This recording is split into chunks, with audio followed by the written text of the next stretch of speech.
her mission, her vision, which she has constantly converted into reality with different organizations, individuals, through leadership coaching, executive coaching, student coaching, mindfulness coaching, oneness coaching, coaching for happiness, well being, employee well being, and the list is just endless.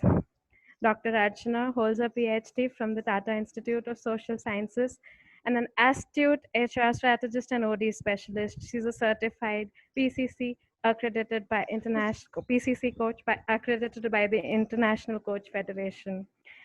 With her list of certifications being so endless, it would be absolutely a sin to not give the mic away to her and take away much of your time in her introduction. But I could tell you one thing: a true yogi at soul and a nature lover at heart, meditation and mindfulness is her second nature. She's worked with coaches like Daniel Goleman and Marshall Goldsmith, and she's your perfect answer to every query on happiness today. Have a great session today on happiness and get all your queries answered on everything that you'd want to know about amplifying your own happiness.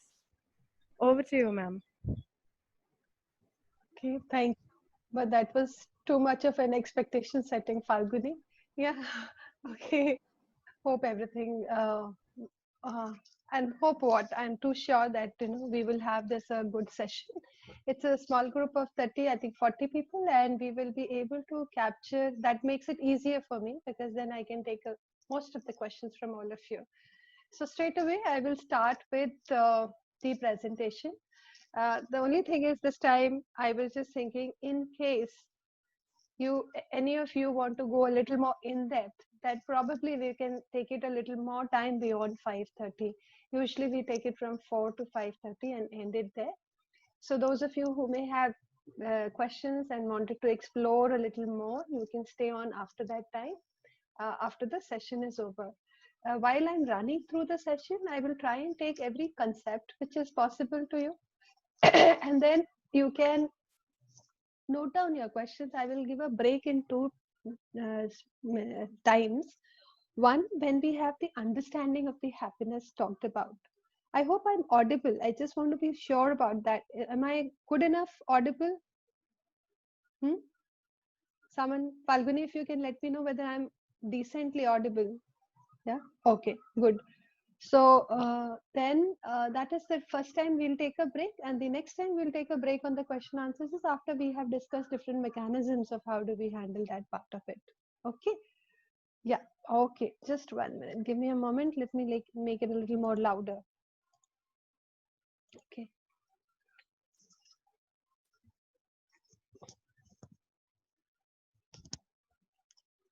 Good. Does that make clear? Better?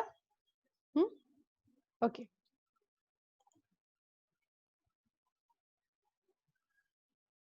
So I'm straight away sharing the presentation. Yeah.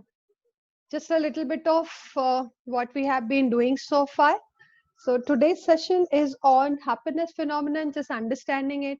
And understandably, in 90 minutes time, we will probably be touching upon the subject, making the understanding clear, and maybe further on, wherever it requires a little bit of detail, as I'm going through the session, I would be able to point that out for you. This was a scenario where we have been doing these sessions with the IITB. The first session we talked about what is coaching, and we are now doing one-on-one coaching with around 50 students, and it's going pretty well. I'm sure after the session, if some of them are here, they can share what is their experience.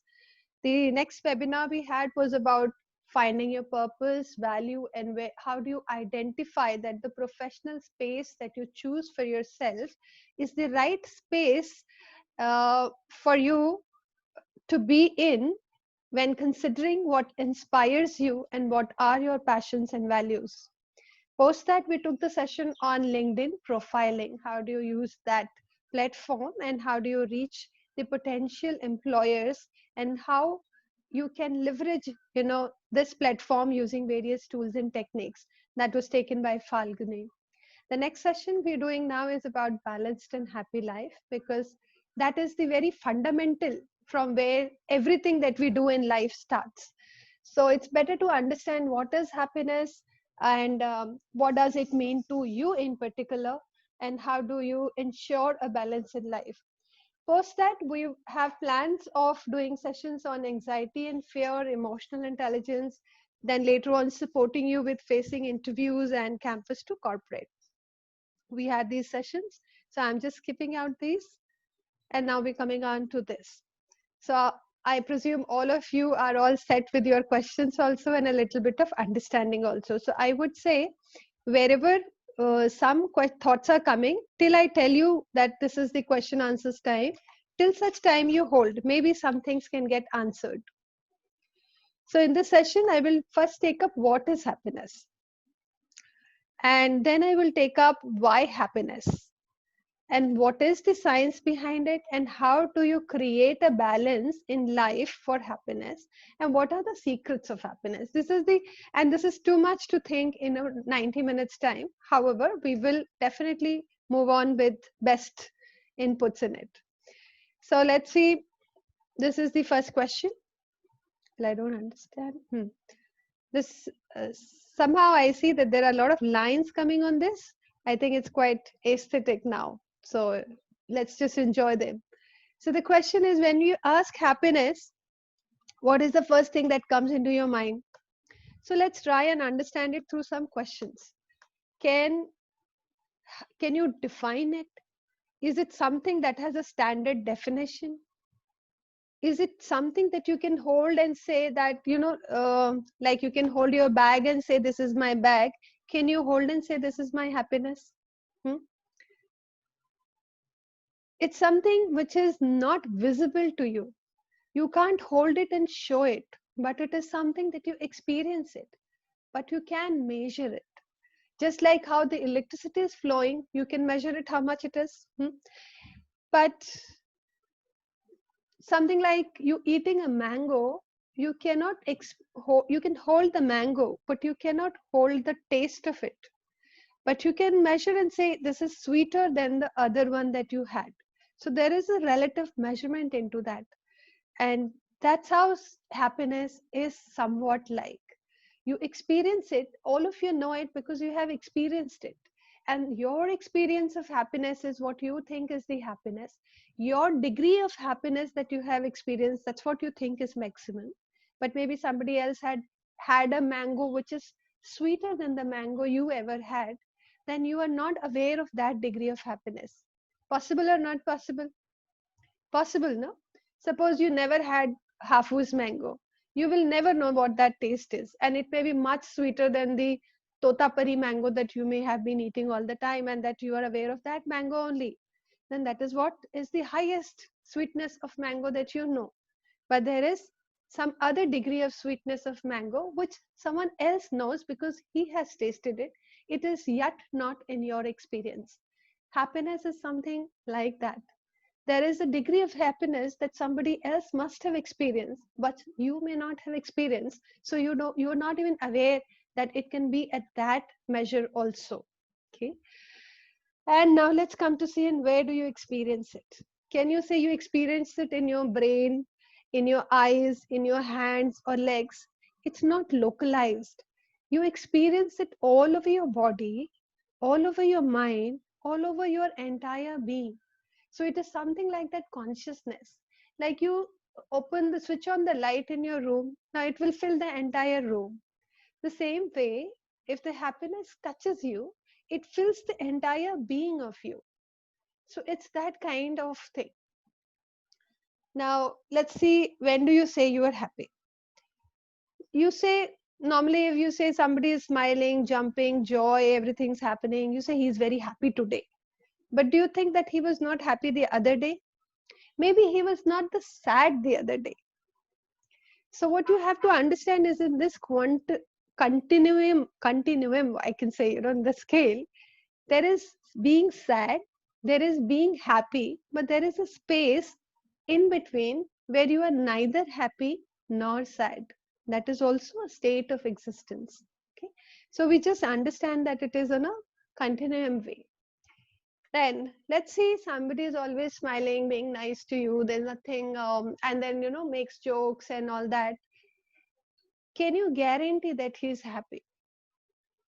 Maybe that's his behavior. That's the way he expresses himself all the time. But does that mean that he has no problem in life, or that he's not struggling with some disease within? There can be a lot of things, but that's how he chooses his expression and it is visible to you. And you say that person is a happy person, is a happy go lucky person. The other way around. Let's see, somebody is always, morone like that, but he may be having hordes of money, lot of things, everybody to serve him. So actually what we can see is this happiness is kind of an experience which is independent of all these things. What's happening with you? What are the external environment? We will understand this far more as we proceed further with the other slides. Now, one more thing. If every wish that you have in your life is fulfilled, you have been, let's say there is a genie who grants you every wish. Can you guarantee that you will be happy? And you will have the highest level of happiness? Not necessary. Now, is my happiness dependent on someone or something outside of me? If you make it dependent, yes. If you don't make it dependent, then it is entirely you. Because your happiness you experience within yourself, not in somebody else, right? Now, something that you experience within yourself, it has to be as per your choice. So, suppose somebody came and said something to you and you became unhappy. It's two things are happening. He said something and you allowed him to steal your happiness. Okay? It is only with your permission that your happiness can be snatched or taken away. Otherwise, you have the full command on your happiness. It's absolutely your property. Okay? Now, somebody comes and you're still having a mango, but can somebody steal away that taste from you? Somebody can snatch away the mango from you, but if it has gone into your mouth, it can't take away the taste from you. Even the memory of the taste later on, he cannot remove it from you. So it's very internal. Now, how can you take charge of your happiness? How can we take charge is what we will see further down as we proceed. And also learn how the phenomenon works. And we will think about what is wrong, what is right, how do I ensure happiness of people around me, and how do I make sure that all things which are going wrong with me, which are the cause of my unhappiness, how do we manage them? Because if things are going wrong, it's very easy to tell me that it's because your happiness is your baby, but everything is happening wrong around me. Won't it impact me? Am I not a human? So at that point of time, what are the mechanisms and methods and tools? We will have a glimpse of it in this presentation. And certainly, when we say whether it is a journey or a destination, it is neither. It is your being. It is not about something outside. It is you yourself. The very true nature of our existence is happiness. We are happiness ourselves. That is our true nature. It is only because we cloud it up with all the fear, worries, anxieties that we are not able to experience it and see it. So it's about removing all those things that hide my true nature of being happy and blissful. Imagine if that was not our true nature. Every time something wrong happened to us, didn't we bounce back slowly and came back to what is our natural self? Only when we remember that, we again feel that. But then we come back to normal, isn't that? So there is a tendency, the energy flows like that. You become what you are really.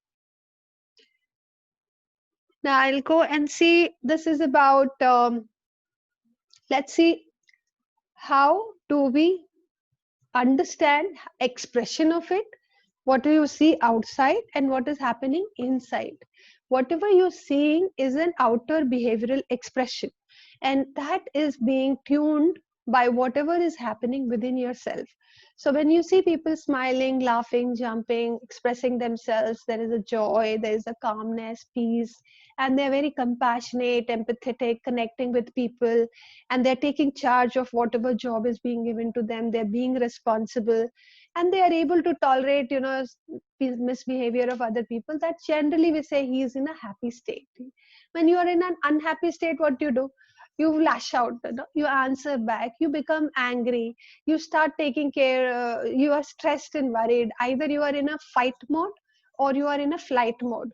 In a fight mode means you're arguing, etc., and flight mode means, you'll get withdrawn, say I don't want to talk to anybody. So or you will, somebody will say something, you are given a job, like in offices you're given a job, but you wouldn't want to take it. You will show 1,000 problems why this job cannot be done. That's an indicator of you being not in a happy state. Now what's happening within is that there is a thought which is getting generated, okay, and um, that is getting guided by so many other factors, and the very front factor is the way your brain is constituted. In a happy state, the activities in the frontal lobe are very high, and all your body hormones, etc., you're basically healthy at that time. It will show that your health is good, the hormonal balances are there, your needs are met, and you are not in the clutches of the anxiety and other type of hormones, etc. Whereas in that other mode, when you're not happy, your reptilian brain is working. Reptilian brain is basically connected with limbic system. Limbic system is um, which is actually taking care of the movement of the emotions. And let's just understand only this much, that there's something called amygdala, and that amygdala is in the hijack position usually when you are operating in a flight or fright mode. So amygdala is a limbic system portion, and neurocortex, which is the frontal lobe, is where the reasoning rationalization happens. When this frontal lobe is not active, it is not able to control the amygdala hijack. But if you give it a moment, you take, let's say somebody said something and you feel like, giving him a slap back. That's amygdala hijack, you slapped him. But suppose you take a minute and take 6 deep breaths. In that moment that you will give to your brain, your frontal lobe will become active, and it will be able to think, if I do this, what can be the repercussions? Probably he will hit me back, or maybe something else can happen, or maybe you can just decide, okay, leave him, I don't want to waste my time getting entangled into this thing.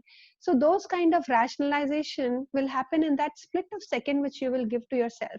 So that pause is very important to be able to activate your neocortex, and this is where the two brain phenomenons are differing.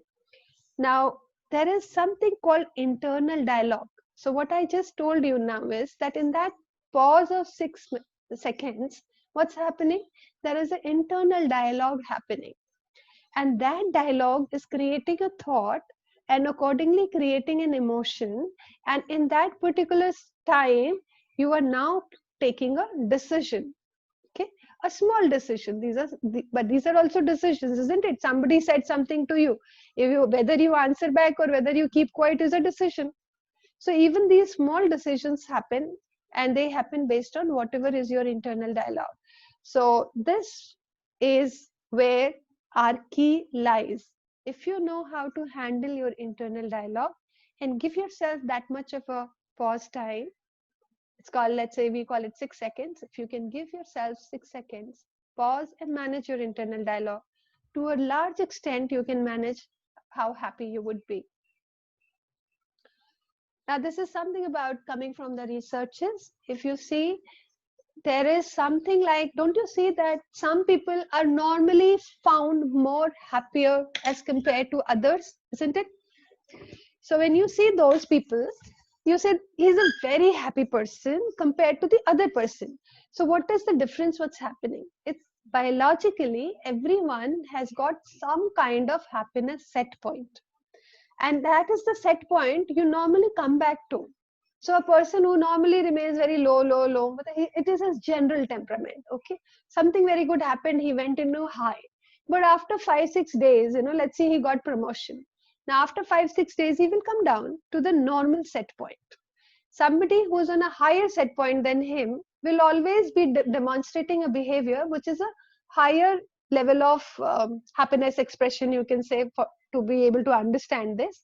But the the thought line is that everyone has different set points, and according to that set points, they come back to the normal.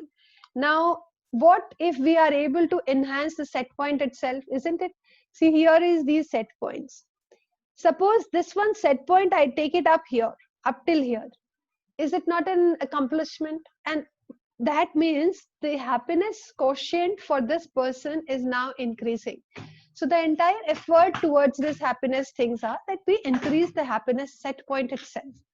And what happens down here is another researchers are also telling us that if you look at this, your genetics to a large extent defines, okay, what is your happiness set point. Many researchers will show you if entire 50% if you go search, but 50% mean, let's split it like that. It's about circumstances, it's about how much money, health and things you have, resources you have. But the rest 50% is always what is your outlook, what is your behavior, what are the values that you carry, are you aware of your purpose, are you inspired, are you working towards something which is much bigger than you alone. And if those are the aspects which form 50%, there is a 100% chance that all of us can enhance that 50%, all of us. The rest, genetics, etc., will also get impacted. But at least this 50%, which is solely on the way we think and on our outlook, is absolutely in our hand. Is it or is it not? Right? Now go this question. So we understood what's happiness, but why happiness? If suppose we don't want happiness, what happens? Let's say there is a space between happiness and sadness. I want to be there only. Let it be. Okay. Is that so? Normally, no. Normally, everyone is moving towards the happiness because the highest degree of happiness, which is called bliss, is your true nature. And that is where you want to be. And that's what you are not aware of, but that's what you are. So, the entire thing, let's say everything you do, even if you study, why are you studying? You studying so that you get some job, so that everything is fine in the life, so that what, if you go so that it is so that you are happy. Okay, maybe you did engineering because you didn't want but your parents want, but ultimately you said who will be happy, your parents will be happy, but then who will be happy? Because in your parents happiness is your happiness, that is what you are relating to, that's why you're pursuing. Maybe it doesn't make you happy in the long run, make you happy, but that you will perceive. But when you made a choice, you made it a choice because your parents happiness is important to you. Anyway, some people may be not in that state also, and they need to, after the end of the session, you must need to explore into it and come into the alignment with your happiness. Okay. So this, our great philosopher has said that happiness is the meaning and purpose of life, the whole aim and the end of human existence. That's what the entire Vedic scripture says. They say Paramanand, that is what it is, you know. So everything is moving towards that. And it's not just with human beings. Every living creature is wanting happiness because that's the true nature of consciousness.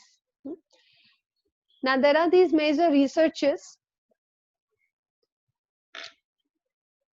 Okay, I think I'll take a break here. So, some questions about understanding of happiness first.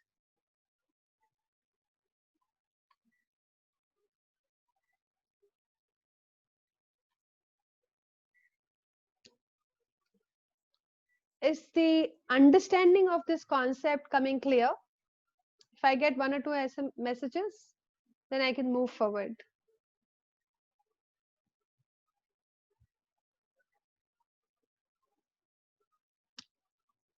Yes, Shravan, what is the difference you want?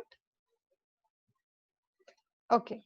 See, this concept of Paramanand and Anand, Paramatma and Atma, we'll take it after the session. Because it's going into the spiritual zone. Why is happiness so ambiguous? Actually, it is very simple. It is not ambiguous at all. I will want to understand what you mean when you say that it is so ambiguous.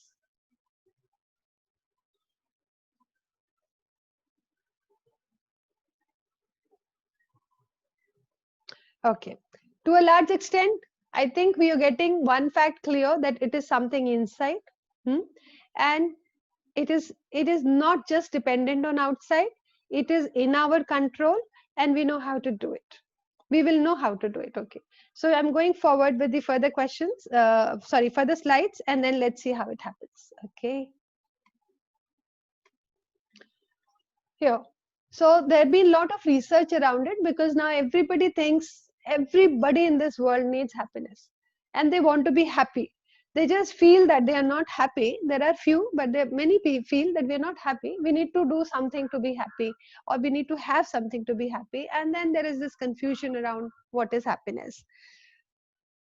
This ambiguity, I will, the one who asked me about why is it ambiguous, you please kindly just elaborate it a little more, and at the end of the session I will want to understand what you mean when you say that why is it ambiguous, so that we can precisely answer this. Okay. So next year we had a study by Harvard Business School, and it was a 80-year study. This is the longest study ever had, and eventually they started 100 plus alumni of Harvard Business School, tracked their life, and by the end of it, they had about 19 of them there in the study for 80 years. And what they realized was from the study that what is very important for happiness is your relationships, the social relationships that you have, and the one-to-one relationship that you have with your partner, and the quality of relationship that you have with them is absolutely essential. It's a very important determinant of your happiness.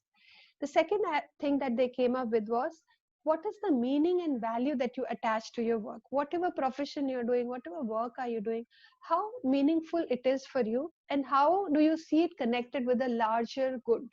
Okay, than your health and well-being. And one very clear factor that came up from there was that those who get into alcohol usually end up ruining their happiness. So in the longer cycle, it ruins. That was the finding of Harvard Business School. The other study, which was very important, was Greater Good Science Center, University of Berkeley. And they also came up with something like social ties, and then contributing to something bigger in a greater good. And all other researches are also surrounding around this kind of fact. Now, this became a fad in the companies, and companies wanted their employees to be very happy so that they are very protective. And Zeppo's happiness mantra is something which is very much talked about, where he says, when you have a perceived control, when you think that things you can do, okay, whatever is you're facing, you can manage, then you're not in a unhappiness zone, and you feel happy about it, that you have did it and that you can manage it. When you see yourself growing, learning, growing, you feel a sense of progress, and that adds to your happiness. Then connectedness obviously is social connectedness with colleagues, with friends, with family and society. That's important. That means taking out time for some things like this are very, very essential for your happiness. And then vision and meaning, which means how well you connect what you do to the larger good, to something which is bigger. So if you can connect it with something which is bigger, and you're purpose driven and you're inspired, you will be happy. Then here is something that we have come up with so much of things. So here I have studies plus experiences to quote into. First, connectedness, that's going into relationship. If you can see yourself connected with people around you, and you have friends, and you feel that there is no, there is no roughness with the other person, that you connect, and you can easily connect with people, not only people, with plants, animals, and every living being around you, then you're in a state where you feel good. That leads to your happiness. Suppose I block you in a room and you just can't connect with anybody or anything. Within 2 days time, see, a lot of things what's happening in the COVID days, a lot of this is happening because you're losing on the connectedness. Okay. Then partner relationships, it is a very important part of your life, and you need to know how do you engage with them.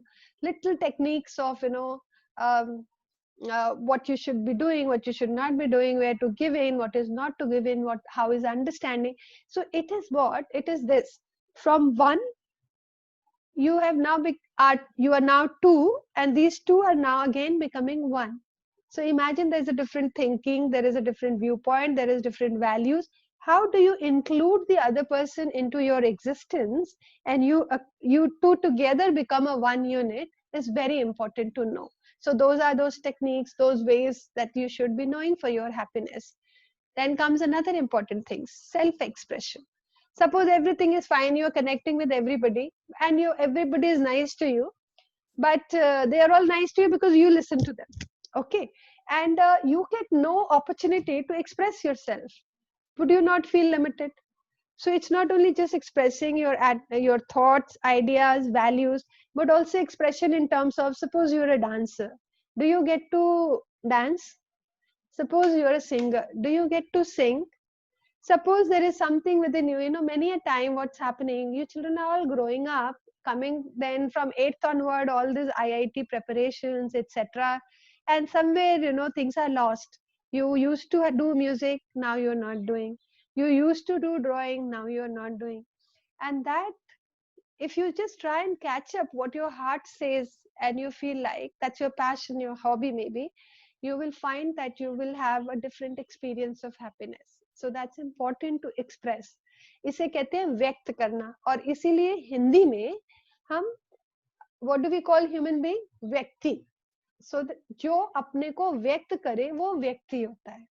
So the humans have this essential need to express themselves. The other aspect is about health and well-being. How do we take care? I will elaborate it later, so I'm not detailing here. Being in control, progress. So when you see that things are in control, when can it be in control? When you know everything. When will you know everything? When you are continuously learning. That's where. If you have that level of confidence, that thing to learn and grow and make things happen for yourself, take support of others to make things happen for yourself, you will experience happiness. Then living in gratitude and thinking whatever is positive with you. So normally we have something called negative bias. What happens is whatever is negative, that draws our attention very fast. What is not happening, what wrong happened, and we get drawn towards that. But it's important that we time and again explain ourselves and draw our attention to what is good around us, and that will keep us in a balanced state. Then there is a oneness state. Oneness state is a state where you can experience that the entire existence is one. It is at a spiritual level, and that's the level where you don't need anything outside of you to be able to make you happy. You are just simply happy, because everything, it can be called as causeless happiness. What was one question that I had on the group? Yes, there is a state of causeless happiness, and in that happiness state, you don't have to have anything to be happy. You are simply bursting with happiness and ecstasy, and that's a very, very beautiful state. Somebody came and disturbed you for some minute, for a moment you will feel it, and you will again go back into that state. So if that is the space that you can ultimately reach to, it's like, when I'm saying, if that is the mango taste you can have, then all the other things become very small for you. So if you are really interested in knowing that, you must go and try that part. Then letting go and forgiving, of course, it's important. Now, yahan tak theory ho gaya. Okay. Now come here. What are the habits that we can say? See, it's something that is a personal choice, and you have to make this every moment. When you get up, you make this, I'm going to make this day happy irrespective of whatever happens. So that's the choice you make yourself. And then everything that happens in the day, you're continuously choosing over happiness. So let's say you went and you fell down on the way. There's something bad happened, you are hurt, but at the same time, you, in your internal dialogue, you can say, "ठीक है यार, गिरा, पर मरा तो नहीं ना." So you look at the positive side and start thinking and make a choice that I am going to be looking at the positive side of it and be happy. So if you don't do that, because the circumstances are not in your control, but how do you think about it? How do you interpret it and understand it? And how do you channelize your internal dialogue is completely in your hand. So you have to use that steer, which is in your hand. Okay, that's how you continuously make it.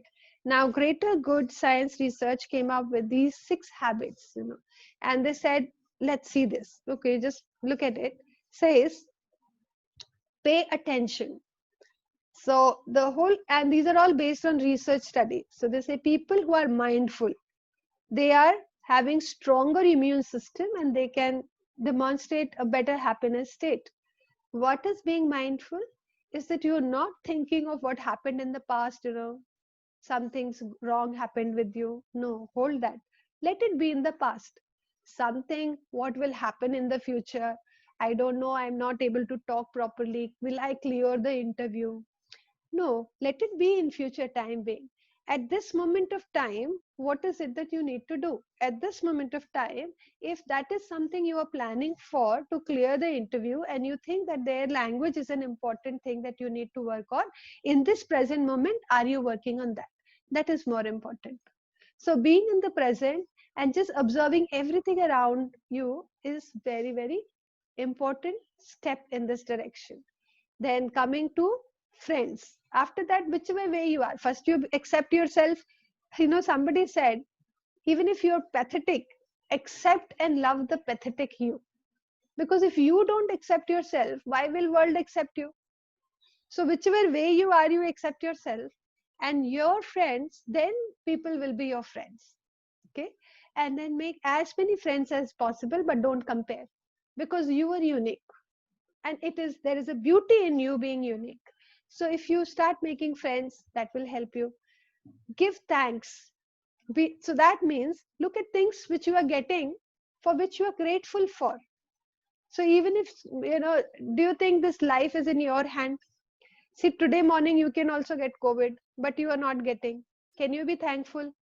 So if these are the things you look in, small little things, not big things, small little things. Today I got food. Today something nice happened to me. If you count that and then you thank and be grateful about it, it will add into your happiness. And slowly, you will develop a habit like that. Slowly, your internal dialogue constitution is going to change. And that will change and shift your happiness set point. So next thing talks about drop the grudges. Yes, whatever grudges are there, don't carry them. Please drop them. How do you do it? Yes, we will tell a few things here, not many. But a separate session can be there on fear, anxiety, forgiveness, where we can talk in detail because these are very deep rooted things to remove. Hmm? Don't you think it's so? If you have not forgiven someone, you are now having a normal life. But if I make you remember and recall that, will you not experience the same pain? But if I tell you it is possible to get rid of that, so next time I remind you of that person, you will still laugh and say, ki, okay, yaar, theek hai, ho gaya tha, koi baat nahi. You, then you are in a much lighter state. And that light state is required for your happiness. So you forgive people, not for them, but for your own happiness, for your own self. Then you get moving, means exercise your body. We are not born to sit at one place, but the lifestyle that we have nowadays is very bad. So exercising is a part that's extremely important. And I must share here that all the yogic exercises which are made are very scientifically designed to do it in a such a way that all your body energies and muscles and bones, everything gets taken care of. So let's see, you do just one Surya Pranam every day, even that is good. But something has to be done. So we need to see what we're doing. If we are not exercising and suddenly we feel drooped and sad and all, then it is our wrong, no? We should know that it is a component of happiness and we should do some exercising. Take a brisk walk and you see how different you feel. Let's say you're feeling very sad and you take a nature walk and you're just jumping around or you go to a swimming pool. Do you think it makes a difference to you? Can you relate a little bit? Hmm? And you practice the kindness. Now that's a very important aspect, very, very important aspect. It's just selflessly if you do something for someone else. Even if you're eating a biscuit or a chocolate, a dog comes to you near your seat when you're sitting in the restaurant or somewhere. And if you give him biscuit and you look at the expression that goes on his face, does it not make you happy? It's the easiest thing to do and the best thing. So wherever possible, if you can help somebody without thinking anything, just do it. And that will take you into a zone. You will suddenly start feeling good about yourself. The self-esteem will go up. The feeling about your own self will go up. So now the West has got all these things based on the research they have brought it. Then they have created journals around it. They have created workshops around it. Okay. In our community, in our society, in our country, our sages have created the entire lifestyle structure like that. You know, they created different festivals. They say इस दिन को ये दान देना चाहिए, इस दिन को रात को आपको जल चढ़ाना चाहिए, all those things. Anyways, forget all those things. The fact is, they may not be very important and religious. The fact is, what are they doing? If you can create a daily routine which involves all these things, do it your way. Neither do it India's way nor do it West way. Do it your way. Can you involve all these things in your lifestyle, whichever way it suits you, and then see how it impacts your happiness? Okay. So here I'm now going to talk to you about the chemistry of the happiness. Okay. A lot of it is happening with the hormones within our system. So there is a science. You heard all these things. Okay. Let's see, you've seen all these things. But what's happening when I'm paying attention? What's happening within myself that I make happy? When I'm exercising, what's happening within my body and mind that the happiness happens to me? Now, that is what we're going to understand now with this. So, this is the chemistry of happiness.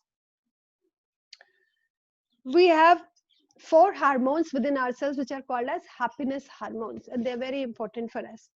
So, let's see, first hormone is dopamine. I'm going to introduce to you, many of you must be already knowing it, but I will still put this across. So dopamine is, and understand that all these hormones in our biological evolutionary journey had a purpose to do. So when this hormone is, when you achieve something, it's like a reward. So let's say you cracked IITG. Did you feel happy? And what was happening in your body at that time was your dopamine goes up. When you come first in your class, when you come first in your race, when you do something which gives you a sense of joy.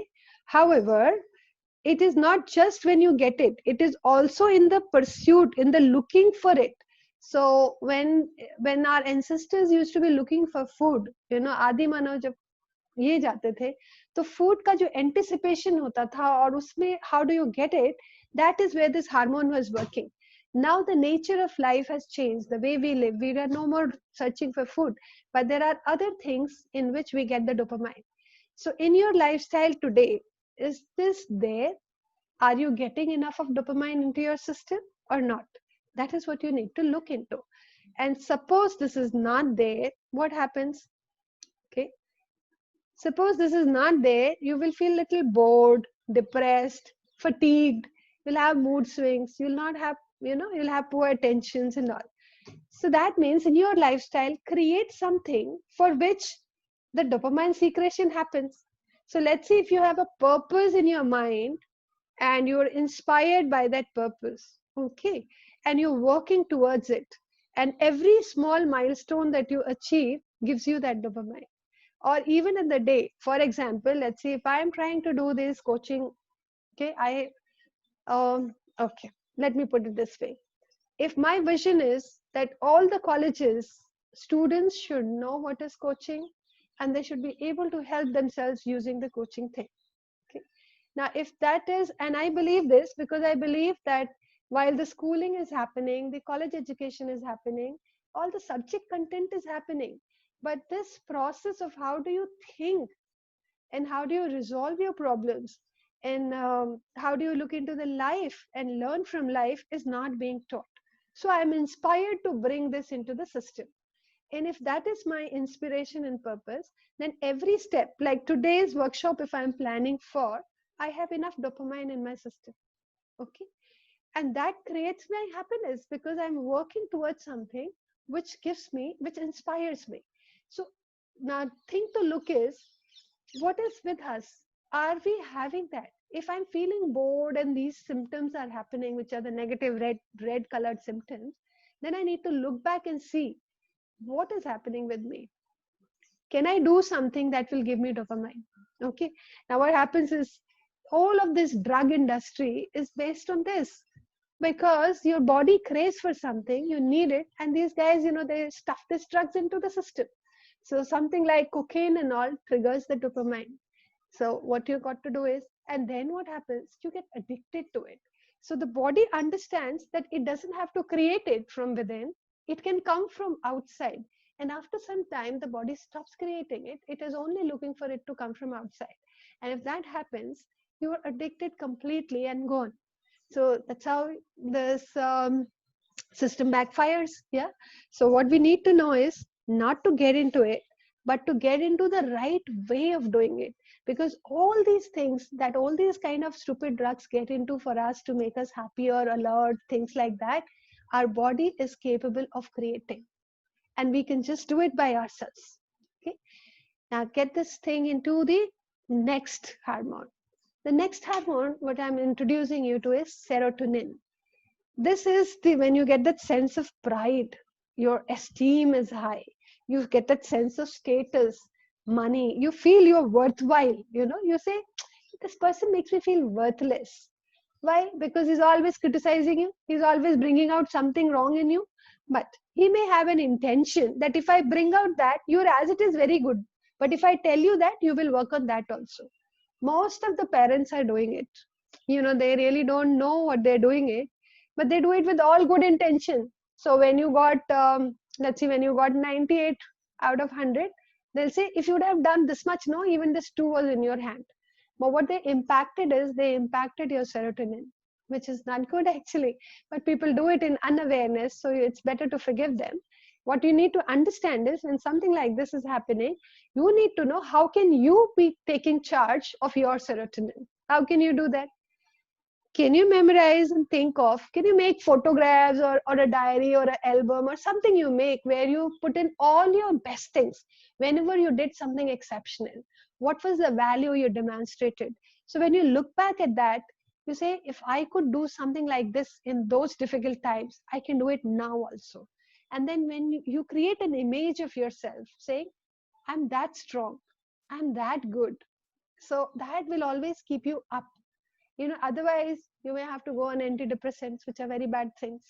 Now, how do you come to know that this is not happening with you? Is, you will become negative, you will become irritable, you will not get proper sleep. And if those things are happening, then you got to look into this, is what can I do to enhance my serotonin, and then create that kind of technique for yourself. Let's say every morning or every night before going to sleep, I am looking at my book, which I created, of all my achievements, accomplishments, all good things, all the testimonials, all the compliments I got from my friends and people around. They are very important, by the way, for your happiness. And if you haven't collected all those, ask for your friends. Let them give it now. Tomorrow you say, okay, I want to hear from all my friends what is good in me. You explore that, make it for yourself, and that's a handy tool for you. You don't need any drugs again. You can just be on your friends, be on these things, and move on. Let's see, the next hormone is oxytocin. It's also called love hormone. It's a very nice one. It is why it is more important is that it creates bonding, it creates trust. And normally it increases when you're touching. It, with the touch, it enhances. Physical touch basically is very important for this, and it puts you in a calm and relaxed mode. When you don't get this enough, you feel lonely, depressed. Okay, that's the reason, when you are basically trying to look for girlfriend or a boyfriend. See, you've gone grown up. Pehla mummy used to cuddle you, papa used to cuddle you, the cuddling has started missing now. And then that is where you kind of look for it. Okay, the other hormone is endorphin. And this is a crazy hormone, it's a very nice one, but it masks your pain. And it's like, an athlete runs for a long hour and all that, usko ligament tear bhi ho gaya, kuch ho gaya. I'll give you an example. I was running and I fell down on the track, and my chin got cut. Um, but I got up and I ran back again, and then I had my second. I couldn't come first, but I came second. But what happens is, till that time, I had no pain in my chin, absolutely. Only afterwards, when they showed me that it is in two parts, that I could see that this was cut. So what happens, the endorphins actually, uh, it masks your pain. It doesn't allow you to feel that pain, but it will make you feel very good within yourself because the pain is suppressed. Now this is something like some hormone which is not created otherwise. It gets created only when you physically exercise, and to that extent when there is some kind of stress created into your body, and that's the point when it is created, but it makes you feel very good. If you don't have that enough to balance it, you will see that you are just suddenly feeling low, crying. You see somebody hurt, you feel like crying. So enough of this balance is required. That means exercise is required. If you exercise, endorphin will be there. If you don't exercise, it will not get created into your body.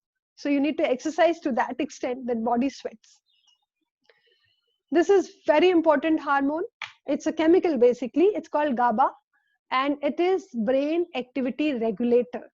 So this slows down the activity of the limbic system. So I initially explained you that 6-minute pause. You will be able to do it when you have enough of GABA with you. But if you don't have enough of GABA in your system, then the limbic system will fire, and you won't be able to give that space for your neurocortex to think and work on it. So it is kind of a natural tranquilizer which body creates, and it has its own purpose to do that. And also if you are less on vitamin B6 and zinc in your body, then it will be less in your body.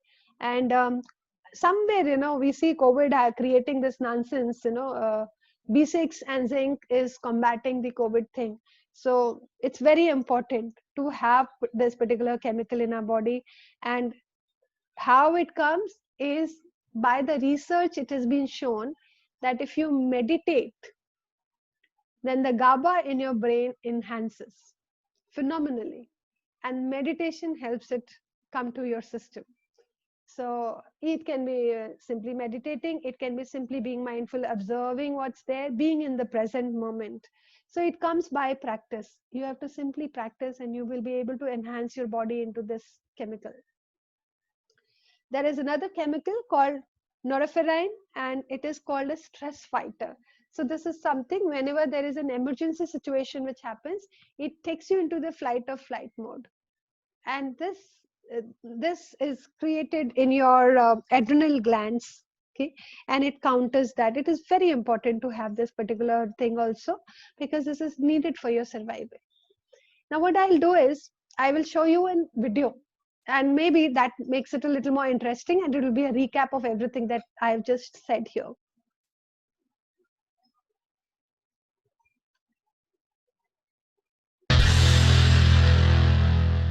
How hormones influence us. Did you know that your brain is constantly communicating with the rest of your body, sending special chemicals called hormones from one nerve to another? Of course you did. Don't underestimate the power of hormones. These microscopic guys influence how your brain works and can increase or decrease your energy level, sex drive, and fat storage. They can even control your emotions and mood. In short, they're tiny, but they pack a mighty punch. Dopamine. People associate this hormone with pleasure and reward. Dopamine can make or break your work ethic. It can motivate you to work hard, or hardly work, to achieve some result. By studying rats, scientists noted a strange tendency. The animals were given a choice between two piles of food, a small one or a big one. The catch is that they put the big one behind a fence. And guess what? Rats with a low level of dopamine never chose to make an effort and climb the fence. At the same time, their higher dopamine-carrying counterparts stormed the fence to reach the bigger pile. Follow me, boys, over the fence! So don't forget to tip your hat to dopamine the next time you drag yourself out of bed in order to tackle the day and check all the points off your to-do list. You should also thank dopamine for that warm, fuzzy feeling of pride and reward when you complete everything you wanted to do. I'm so proud. Of course, there is a downside. A lot of illegal drugs and alcohol, as well as coffee and candy, make the body produce more dopamine. No wonder these substances are addictive. If you can't stop eating chocolate, it's not you, it's your body craving dopamine. That lets me off the hook. One more sign that you don't have enough of this hormone is slow and uncoordinated movements of your body. On the flip side, if you have too much of the chemical, you might experience too many unnecessary movements or even repetitive tics. If after learning this information, you've realized that you urgently need more of this hormone in your body, include the following dopamine-boosting foods in your diet: fish, chicken, eggs, nuts, beans, and cheese. What about the chocolate? Serotonin. This hormone is one of the happiness hormones. Surprisingly, 90% of this chemical is in your intestines and blood platelets, which means that serotonin also plays an important role in digestive health. Its nickname is the feel-good hormone, and not without reason. If you sleep well, have high self-esteem, are generally in a good mood, enjoy a healthy appetite and sexual desire, or memorize everything easily, your serotonin is definitely at a good level. What's more, having enough of this hormone helps you multitask. People with serotonin imbalance or deficiency suffer from anxiety, panic attacks, depression, or even fits of anger. And if you constantly get stuck on certain thoughts that seem more important than anything else in the world, this is called obsessive behavior, and a low level of serotonin is to blame. To produce serotonin, your body needs carbohydrates, so eat more bananas and yogurt. Also, try to get more sunlight, as it helps your body produce vitamin D, which in turn helps with serotonin production. Just don't forget about the sunscreen. Oxytocin. This hormone is the so-called love hormone. Yeah, baby! And your body releases it when you touch someone near and dear to you, whether it be a friend, a relative, or a lover. Oxytocin boosts your feeling of love and trust, which is why being in a relationship makes people happy. High levels of oxytocin help you effectively fight stress, increase sex drive, and even lower your blood pressure. If you feel lonely, stressed, tired, or unworthy, it may mean that your level of oxytocin is too low.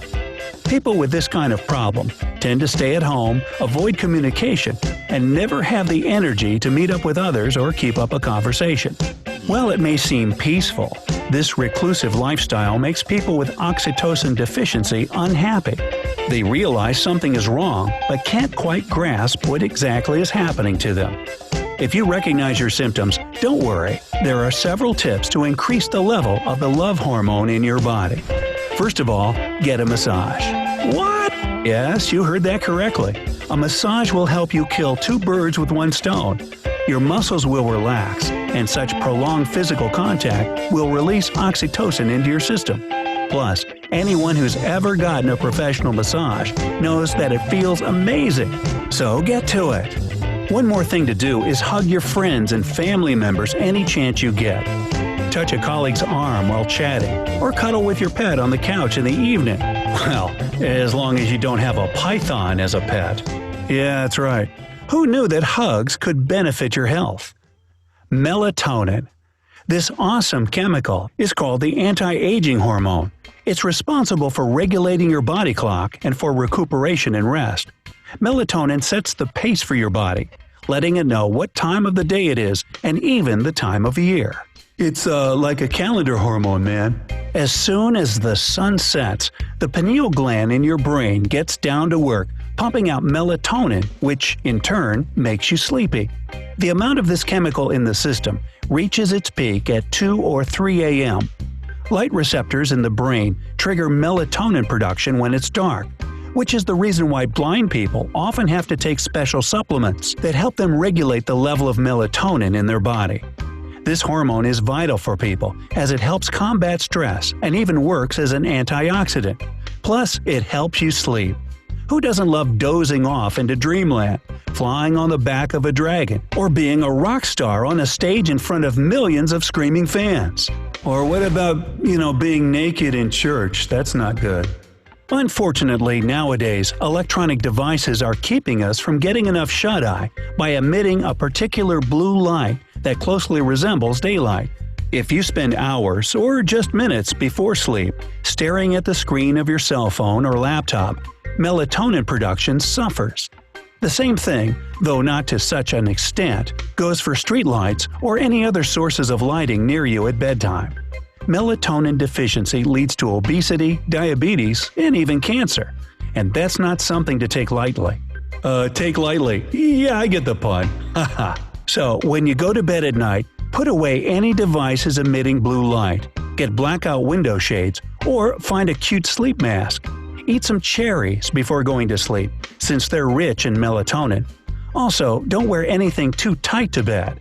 Studies have proven that constrictive clothing can decrease the production of melatonin by as much as 60%. Endorphins. Now, this hormone is a natural painkiller produced by your body. It's known for its ability to deal with the pain caused both by internal and external factors. Endorphins don't get rid of pain completely, they just decrease its intensity. That's why you can often find these chemicals in pharmaceutical painkillers. Another cool thing about endorphins is that they can make you feel high absolutely legally. Nah, legally? When the pituitary gland starts pumping out endorphins, your mood improves and you become euphoric. And the more endorphins your body releases, the happier you are. That's why a lot of runners experience the so-called runner's high. When they push themselves to their physical limit, instead of feeling exhausted, they feel strong and ready to conquer the world. So, raise your cup to amazing endorphins. This hormone also allows people to perform effectively in extreme conditions. Our ancestors managed to survive in a hostile environment because endorphins block pain, giving them time to escape life-threatening situations. Whoa, saber-toothed tiger. Gotta go. People with a low level of endorphins are too emotionally sensitive, have an extremely low pain tolerance, crave comfort foods, and may even feel depressed. To boost your level of endorphins, you can follow a special diet containing foods rich in good fats like avocados, olives, and coconut.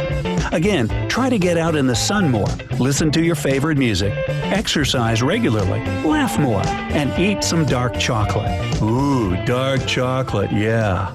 Now those are some satisfying tips to follow. Adrenaline, also known as epinephrine.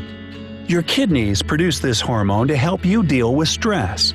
When you find yourself in a tense situation, two glands at the top of the kidneys release adrenaline to prepare you for fight or flight mode. Shall I stay or shall I go? Although some people believe that adrenaline lessens our pain, it's not exactly true. To be more precise, it makes you concentrate on the most urgent task at the moment, so you won't pay attention to your scraped knee while escaping from a burning building. Plus, adrenaline helps you see better by dilating your pupils. It allows you to notice potential danger, like your boss for instance, earlier and avoid it. Adrenaline also helps you think 2 or 3 times more quickly by stimulating your brain. This important hormone can stop a heart attack or an allergic reaction. Maybe this fact will surprise you, but EpiPens are named after adrenaline, aka epinephrine. Adrenaline constricts your veins, which in turn causes your heart to pump more blood. It also prevents the airways from narrowing if a person is having a life-threatening allergic reaction so that breathing returns to normal. Norepinephrine, noradrenaline. This hormone also helps your body cope with a high-stress situation. It's produced in the central nervous system and in the adrenal glands. The effect noradrenaline has on your body is elevated blood pressure, dilated pupils, increased heart rate, and widened air passages. Not to mention, this hormone redirects the flow of blood from your skin to your muscles. That's what your body needs to operate well in potentially dangerous or highly stressful situations. Norepinephrine isn't produced constantly, but rather only when needed and disappears from the system after the threat is gone. Doctors use injections of norepinephrine during emergencies to restore critically low blood pressure. The hormone narrows the blood vessels in the limbs and directs the blood flow to the most important organs, the heart and the brain. A deficiency of this chemical can lead to some mental health problems like depression, anxiety, and even eating disorders. In this case, people might feel brain fog, lack of interest in life, and lethargy. If this all unfortunately sounds familiar to you, you can try to balance your level of norepinephrine naturally by eating the right foods. Bananas, beans, chocolate, cheese, eggs, chicken, meat, fish, and seafood, as well as oatmeal will help you out. Oatmeal. All right, that's enough. Doing exercise, jumping into cold water, or vice versa, sweating in a sauna are other ways to increase norepinephrine in your system by 2 or 3 times. So, do you know any other interesting facts about hormones? Okay, so that was about hormones and how the whole chemistry of the happiness happens within our body.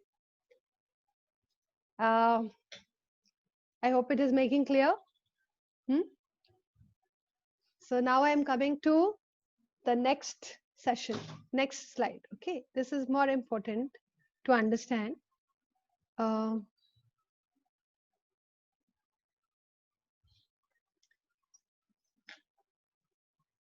This is important to understand now because till now I have explained what is happiness, how is it, why is it important, and how are our hormones, how is our whole body chemistry involved into this whole happiness scenario.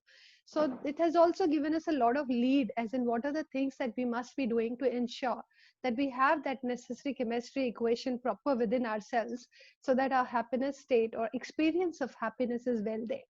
It's like I gave an example of mango, let's see. Mango may be very sweet, but suppose your tongue has lost the capability of tasting it. Will you be experiencing it? You cannot. So it is this way.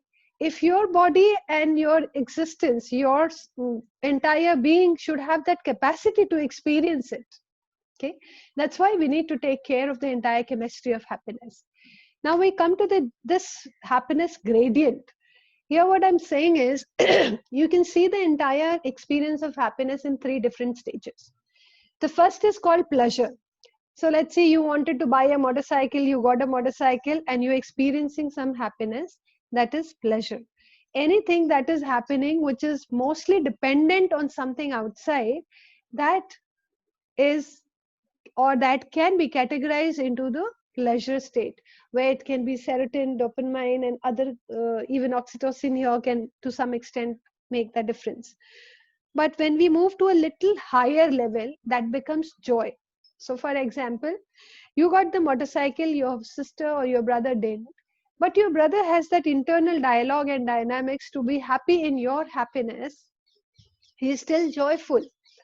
So it is, his joy is not dependent in this example, his joy is not because he got something, but because he relates with you and your happiness. So it is to some extent, I won't say that it is completely free from the external stimuli, but to some extent it is free from the external stimuli. It is something which is happening, which can be controlled from within. So those are the things which you can categorize into the joy state.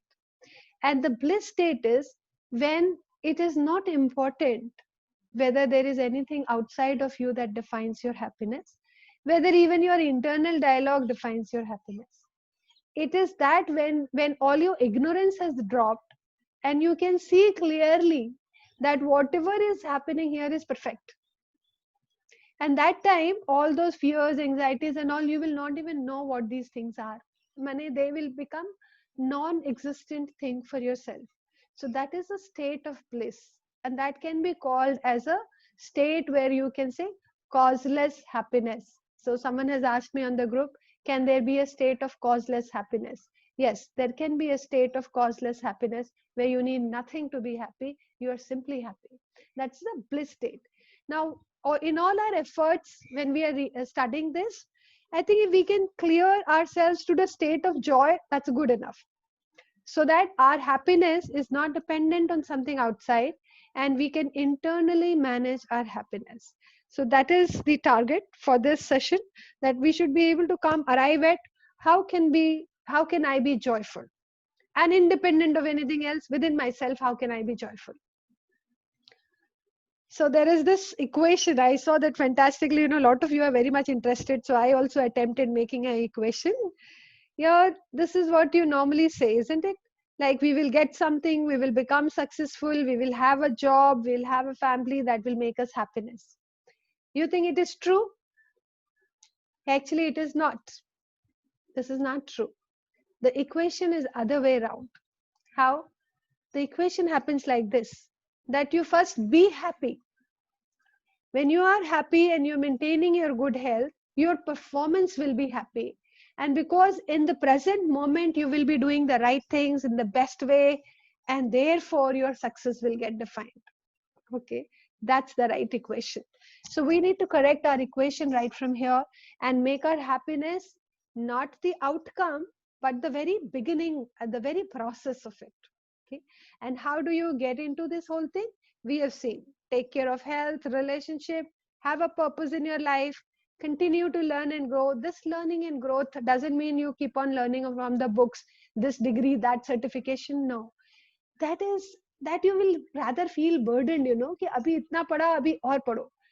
Actually, if you are learning from your life and you are growing in your wisdom, that is where your entire being will feel that you are evolving and growing. And that growth is essential for your happiness. Okay, so that is important. We need to create techniques around that. How do I learn from life and grow in wisdom? Because that defines my happiness. Not that we have taken 10 other degrees. 10 other degrees will become a burden only on us to do. Then being mindful, managing your fears, problems, knowledge, etc. The key is that the success is not the key to happiness, but the happiness is the key to success. And that's, if you really closely look at it, all the times when you are happy, you did good, isn't it? Look back and see. Now, coming this, we need to have the priorities in place. That means if this is how our life has, how do I ensure in the life that I be happy? First, keep our priorities right. So this is a jar story, but I think all of you must have heard. In the summary part, it is this, that if the jar is like your life, then first, if you want to fill it up with important things and you call them rocks, first fill them up with rocks. So first take care of your family, friends, health, well-being, and your being able to live. Once that is taken care of, then you go for what is called pebbles. So you take your hobbies, your job, your house, your car, things like that. And then you go for the sand, which will mean watching the TV, going for some fun activities, social media, and other things like that. If you fill your life the reverse way, then what will happen? In the jar, suppose you filled all the sand first. Now can you push through the rocks and the pebbles? It will be difficult. So the time in our life is limited. We have an expiry date. So in this particular life, we want to get something, accomplish something, or make meaning out of this life. You have, let's see how much life. Let's see 100 years. Okay, 20 25 तो आपको पढ़ते पढ़ते निकल जाता है. And then later on, from 80 to 100, you will say you will be becoming old, rather other people will be taking care of you. So how much life you have in between? Near about 30 years, 35 years maximum, where you can actually do what you want to do. What is your inspiration? Make it little more reasonable, let's say 30 years. So if you just have 30 years in hand to make something significant in this life, you need to plan it and see what is important for you. Okay. Then in a day, of course, these are 24 hours. So you got to slate out your day and time based on what inspires you, what you are committed to do in this life. That's why it's important to know your purpose. How do you do all these prioritization? In doing so, you must first live in acceptance, live in contentment, be peaceful, be humorous. So these are all gyan kind of stuff coming in. So I would rather take it little later and not here. How you create balance is you divide your life and create these big rocks. They are all your big rocks. Your life partner, your job, your health, your money. And you do want to have some recreation in your life so that you felt that you lived. Otherwise, you will feel you only worked, you served your partner, you kept on slogging throughout. That's not life. You need to feel you lived. So therefore, you bring all these categorizations you do. Then define what is it meaning for you. For example, Work and career for you maybe, becoming a big civil engineer, making bridges all around. But work and career for somebody else may mean creating beautiful songs and albums. Okay, somebody else it may mean opening up orphanage. It can mean anything that inspires them. So what we do first is we make, very first thing that we do is we clear our purpose. And that's what we have done in the past two coachings, one-to-one sessions. Once your purpose and value is defined, you know how to align all areas of life within that. So every area of life get aligned, and then you assign the priorities. So which will take what priority? I will show you in the next slide. You give personalized meaning to it, and then keep on updating it, because as you live and grow, your priorities and the next steps and the initiatives that you need to take, things that you need to learn will change. How do you do it? You use a tool called personal balance scorecard. I am really fascinated with this. When I was doing balance scorecard, I came across this book called Personal Balance Scorecard, and I designed my own life ka scorecard. And then from there, the entire thing got planned. And the beautiful thing that you need to do after, while all these things are happening within yourself, is that you awaken to the truth of existence. That is, you just know yourself. Now knowing yourself can be at two levels. One level is when you really know at an existential level what you are.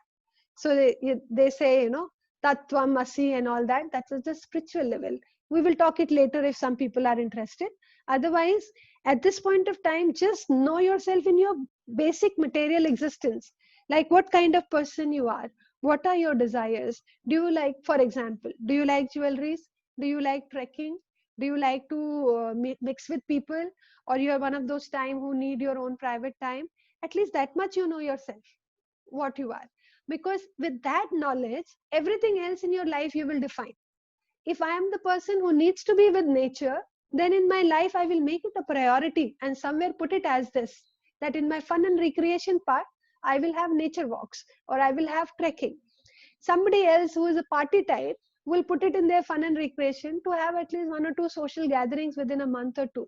So what you will do under these big rocks will be dependent on how much knowledge you have about yourself and what you really are.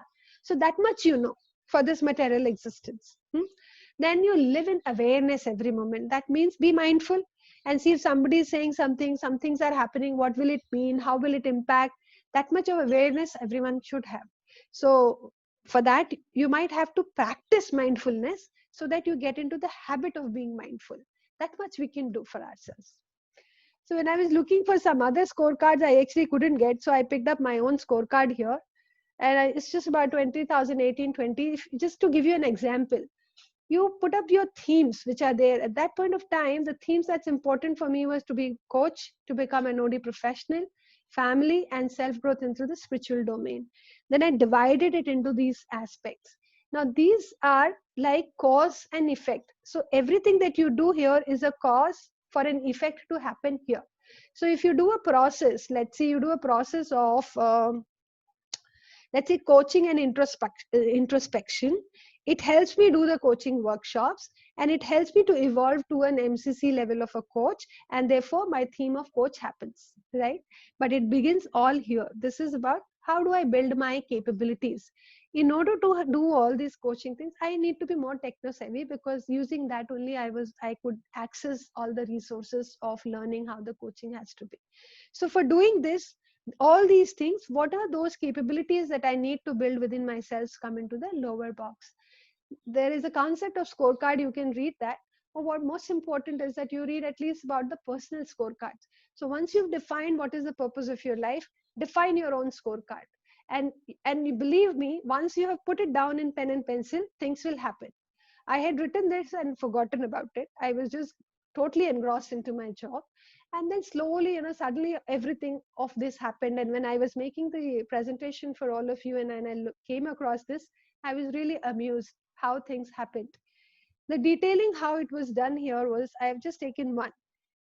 If you take off the master coach, qualifications you needed to enhance, ICF Global, you needed to do all these things. So I put them all up. See, here certified programs with copyright. These are what we wanted to create. I had written it down 2 years earlier and forgotten about it, but I had written it down. And for that, I had also defined that in the daytime, when will I do it? So it was clearly given, 8 to 10 p.m. on the weekends, and I had forgotten about it. Believe me, in 2020, somehow it came up. The body and your subconscious is like that. Once you have written all this and your subconscious has recorded it, it will play it. So the very act of you doing it is good enough for these things to manifest in your life.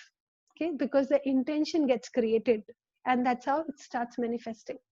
So this is a reference to the book. You can see it, and maybe this can be an elaborate thing to work one-on-one or even later as a group coaching session if all of you are interested. But I would suggest make this to create balance in your life. Now I'll come down to principles of life. We got all this gatha na ki ye karo, exercise karo, wo karo, ye karo. Got. What is the principle here? Why do we do all that? We understood chemicals, we understood how it impacts the happiness, and there is little more to it. There is how of this. So these are the principles here. I'll start one by one. First is you be authentic. When you are expressing yourself, trying to impress somebody, okay, before I go forward, I must say it's about 5:26, but please allow me 10 more minutes time, okay, because or maybe 15 minutes time is going little beyond the scheduled time. However, it's very important because now we are coming to how of the happiness. So first thing is be authentic. Be authentic, mane whatever you are, you be that only. If you're not one of those very you say in introvert and extrovert, but you think that extrovert gets you a job, so you want to pretend being an extrovert. You don't do that, because eventually it will add to your unhappiness. It will not make you happy because you won't be able to do it. You can learn the techniques and grow into a personality that you want to, but it's better that you be what you are. So if you're an introvert, rather look for a job or profession and all which allows you to be an introvert and be in your own skin. Okay, so being authentic and being genuine always helps. Getting into the other state is live in awareness. That's very important, that you don't have your mind going back into the past and going into the future. Every time you see yourself, your mind going into future or your back, you bring it back. Past to koi zarurat nahi hai. Past, if it goes, you only take the learning lessons from there so that you can use it in the present. Future, if it goes, you only allow it that much time, as in what kind of future you visualize to have and what kind of planning to be done. But don't wo Mungeri Lal ke sapne jo hote na, that doesn't have to happen. If it is happening positive, you will enjoy it. But if it creates anxiety for you or a worry for you there, then it will become a problem. So it's important that you remain in the present state. Live in acceptance. What happens is we normally say, why me, why things are going wrong with me and all that. Everything has a bigger picture. At this point of time, you may be having some painful situation.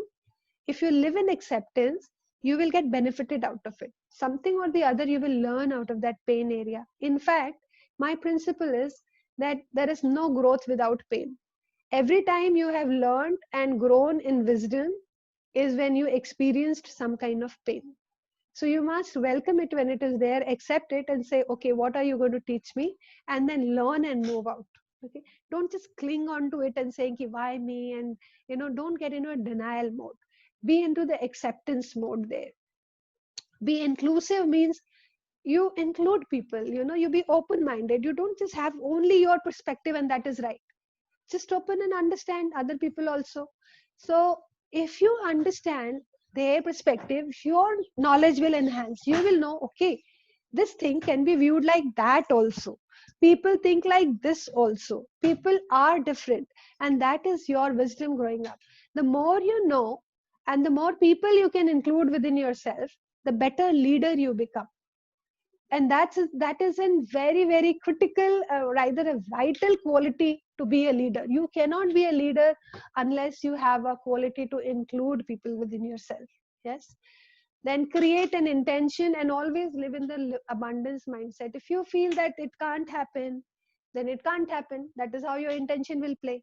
But if you feel it can happen, then it will happen. Okay. And that abundance mindset, that things are available, will keep you away from fear, anxiety, worry, etc. You will continue to learn and expand. And you participate unconditionally means you may decide to do something, but whatever comes to you right in this moment to do, you do that. Let's say you want to become a CEO of a company. You can't become right away. Huh? You may take some time. But for that, whatever is coming, the minute you have made an intention, it will happen. But what you do is you start participating is what is coming next to you, because your life starts designing it for you. And how it comes to you, that particular thing you do very beautifully. So it will take you to the next step, and it will take you to the next step. And eventually, where you want to go, that is where life will take you. Life always cooperates with you. Now, overcome limitations and move from ignorance to light. I'm sure there will be many questions around this, which we can take it later. Limitations, there is actually nothing called problem, nothing called limitation. They are all situations. Only if I don't know how to solve it, that is where it is a problem for me, and that is where it is a limitation for me. The minute my perspective becomes wider, or let's say I get coached and I'm able to see how can I solve this, then it has become a situation for me. Na? It is no more a problem. I can solve it. Now I'm happy about it. It is in my command area now. So it is about your growth. If you start thinking something is a problem and limitation and bang your head to that, then it will not get solved all by your own. You need to do something within yourself, learn and grow, take mentoring, take coaching, go take support, look at the whole thing with a different eye, and then you will be able to solve it.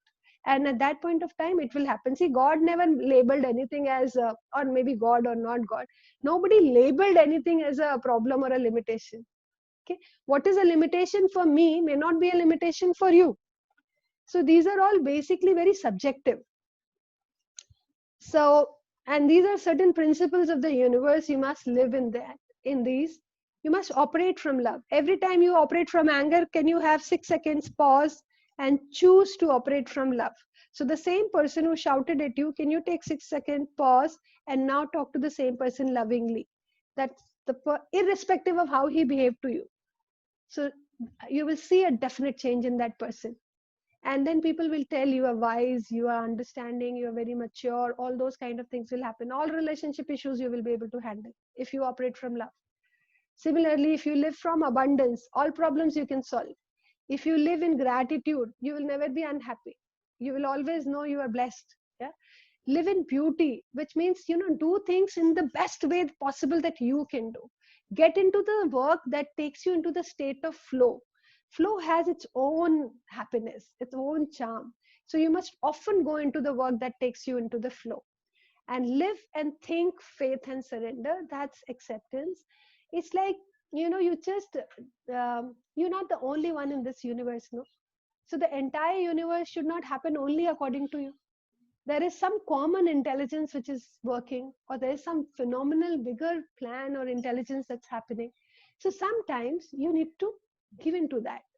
You make your intention that this is how it should happen. But if it's not happening to you, you don't bang your head and become unhappy and all that.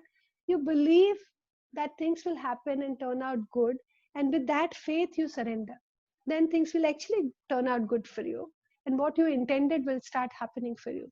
This is a magic, but this is the nature, the way the universe works.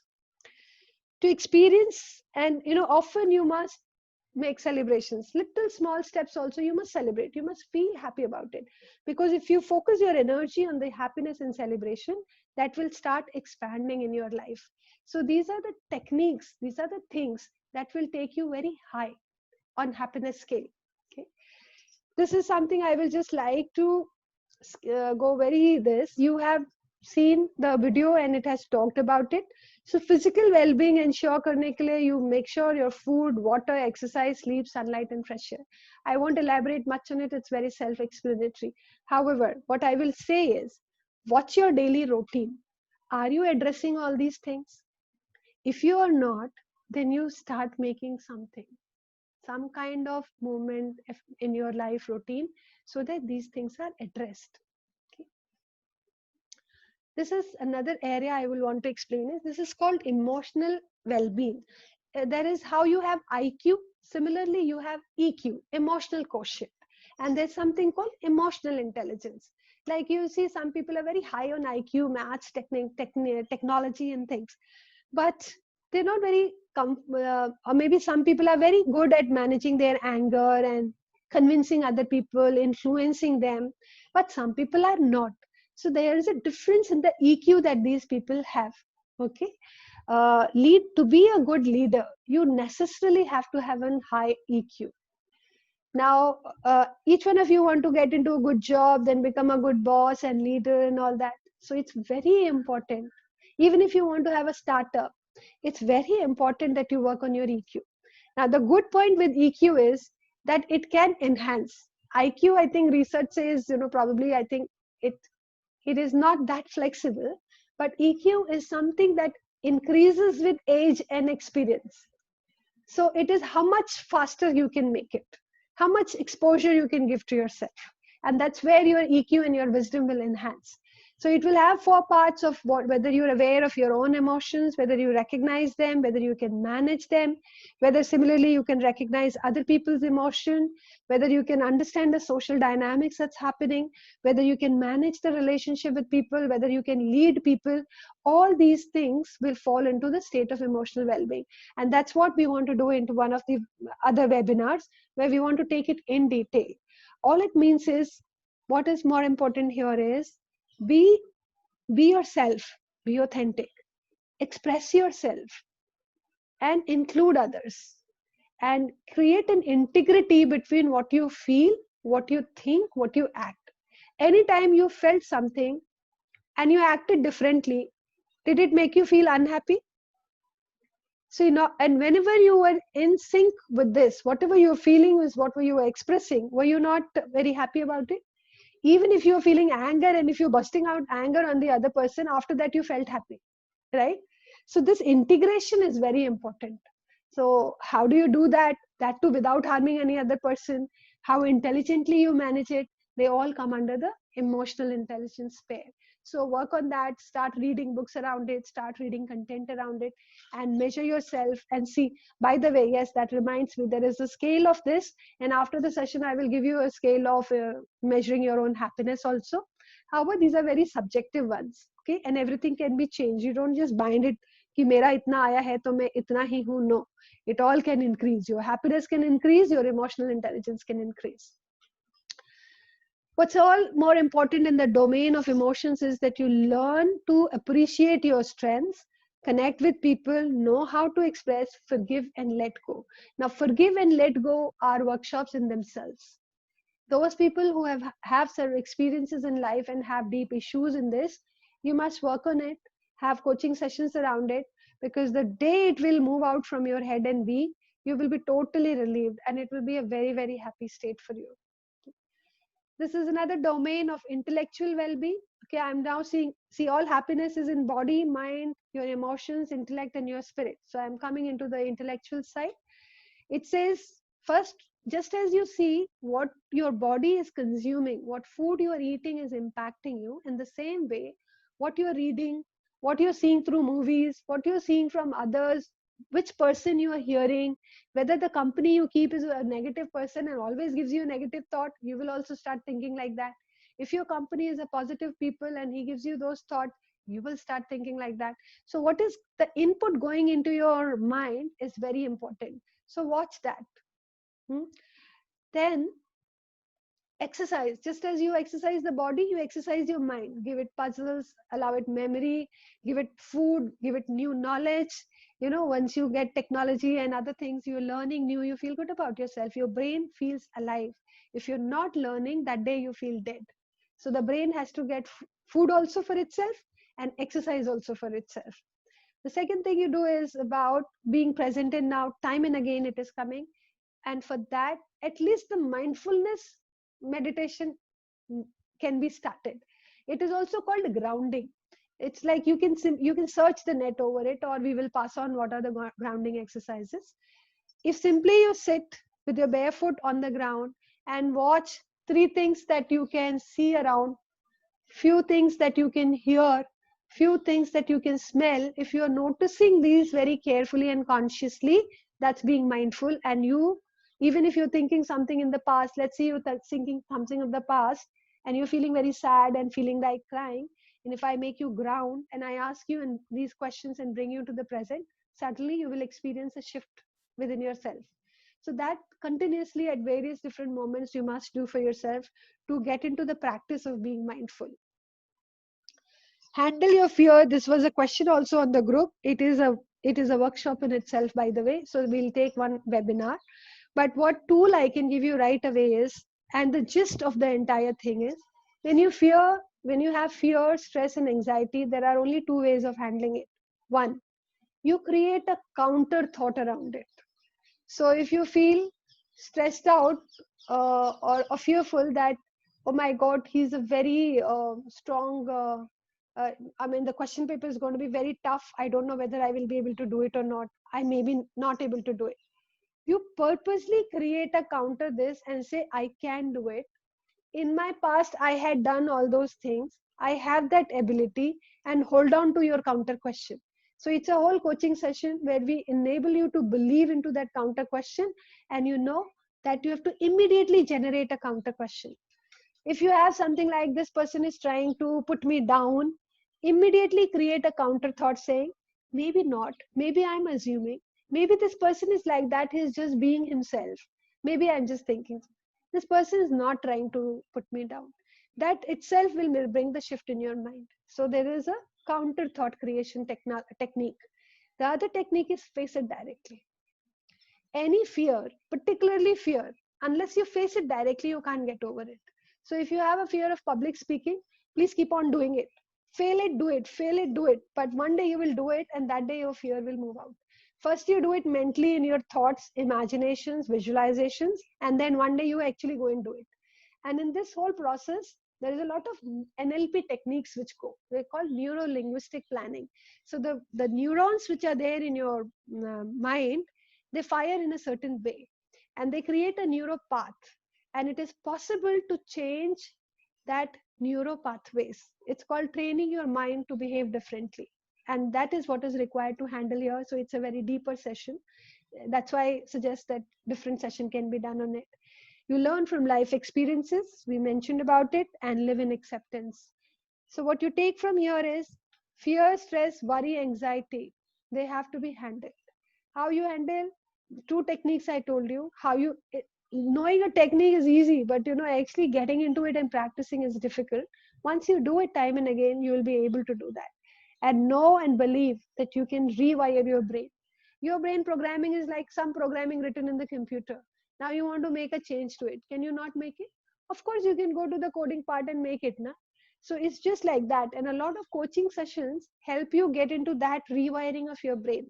And that's how the behavioral change is visible after the coaching sessions that happen.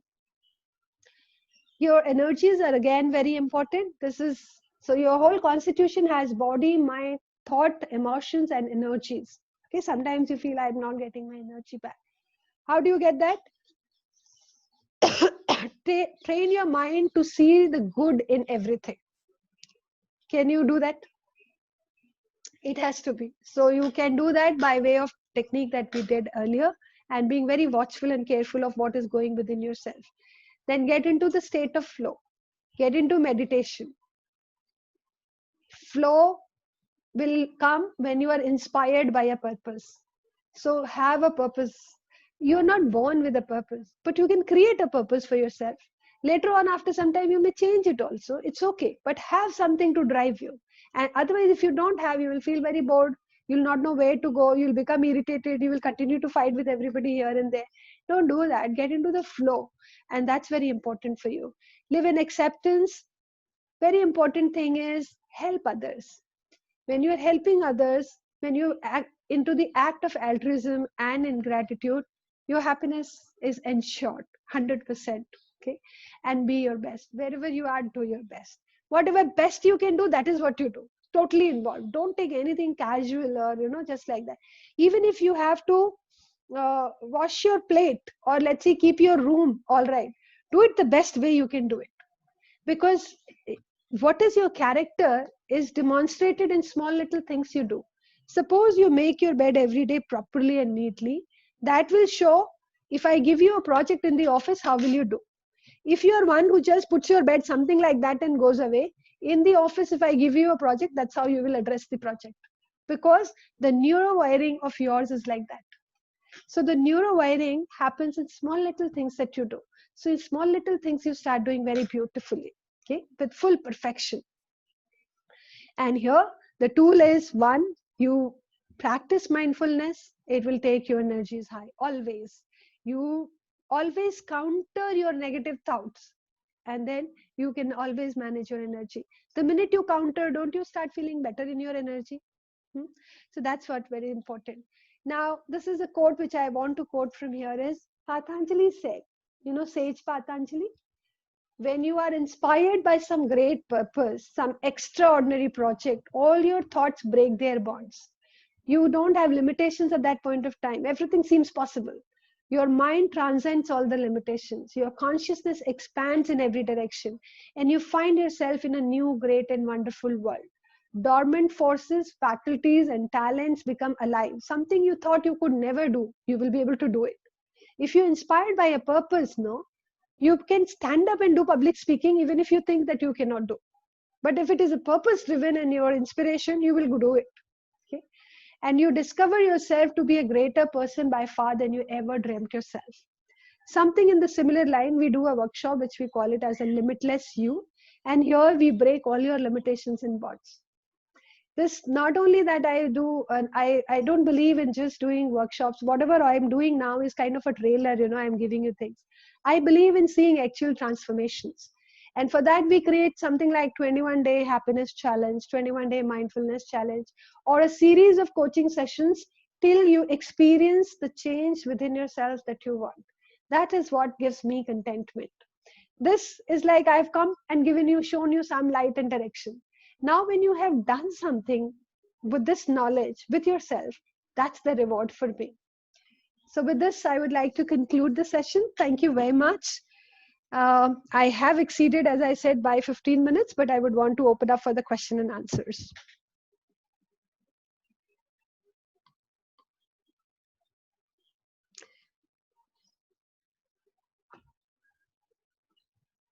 Am I audible? Yeah. So how do I take the questions from the messages or, yeah? I think, Kevin, I missed your first two questions and I won't be able to track it. I want somebody to track it and put the questions to me, or the person concerned can open up and ask me the question directly.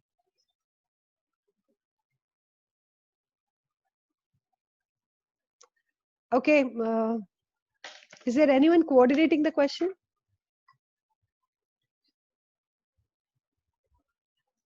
Kevin, I would suggest that one who wants to ask me question, please unmute yourself and talk. IIT team, can you help unmute people? So I can see Tushar, and you know what happens is one message comes and then the second message comes, the first one goes. So I don't know which one to pick up and how to answer. So I suggest that you unmute yourself and talk to me directly.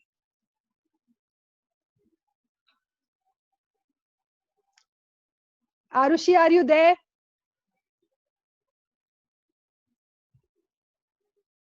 Okay, good. Arushi, can you unmute everybody? And then they can mute themselves at their own. Okay, okay.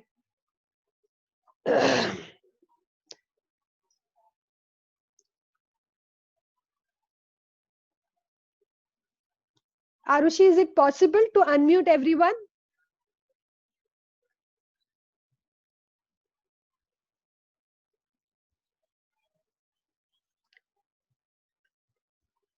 Oh, otherwise, just start with the question. So I saw the first name as Kevin. Kevin, can you just put all your questions at one point of time in the SMS? And then after that, I will ask Tushar.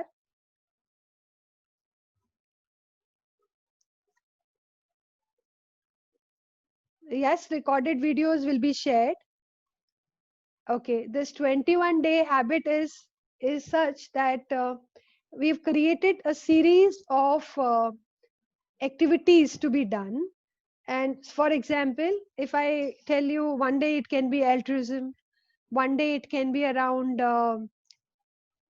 cleanliness, just cleanliness around yourself, just organizing everything. So you get engaged into these activities every day, and if this is a group of people who are actually working together on these activities and you share it on the group, that creates the momentum. But in that process of doing, you experience it, and that experience allows you to understand, as in which way, you develop your own style of doing it. Like for example, when you learn to drive a scooter, after all the theory, when we put you on the scooter, then you develop your own way of balancing it, and you get a feel of doing it. That's what you get when you are doing the 21-day challenge. Okay. Yeah, ma'am, can you hear me? Yeah. Yeah, okay. So should I read out the questions or are you comfortable taking them from the chat? No, I am not comfortable with the chat. I'm missing them all, so I'll read them out. yeah. So Kevin had asked, is the set point moldable? Yes, the set point is moldable. How do you mold? Is one, you are born with certain genetics, and then you are growing up, in an environment in your family, and how your parents behave or how your teachers behave, your close friends behave, you pick up the patterns from there. And certain things, what happens is you start behaving like that very unconsciously, and that is defining your set point of the happiness. So what happens now is you become first aware of that, then in your awareness you start dropping those patterns which prevent your happiness. For example, if you have developed a pattern of thinking every time anybody does anything or talks nicely to you, you developed a pattern thinking iska kya matlab hoga, he may be having some self interest, that is why he's talking to me like that. So it's a pattern. If you look back, you will see you have picked it up in the life by from someone. And when you start working on that, is that okay, why should I create an assume or judgment? I may be a little careful about it based on my previous learnings, if I have had some experience like that. If I haven't had any first hand experience like that, probably it is something that I picked up from someone else. But maybe I give a counter thought to it. Okay. And then just start living with it. So the minute you start handling yourself with different ideologies, different outlook, different thought, you will experience a difference in your happiness. And then slowly over a period of time, not in just 1 or 2 days, slowly over a period of time, it will become your habit. Since it will become your habit, your set point will go up. So then the natural tendency of coming down, to, let's say you used to come down to 5 all the time, you will come down to 6 all the time. And by the way, I would want to share, if you reach the state of bliss, all this set point funda goes. There is no set point for the bliss. The minute you reach at that point of time, you have broken all boundaries. You will be anyway happy irrespective of whatever happens.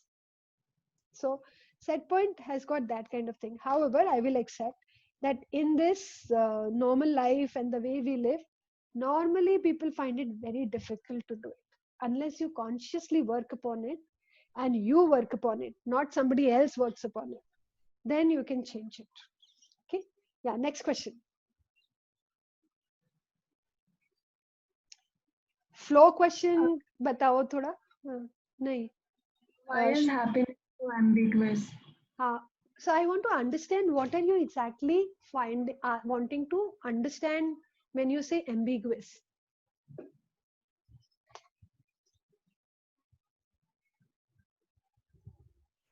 Ambiguous means, do you mean that why is it that it comes in various shades, colors, and we don't know how to hold it? Huh?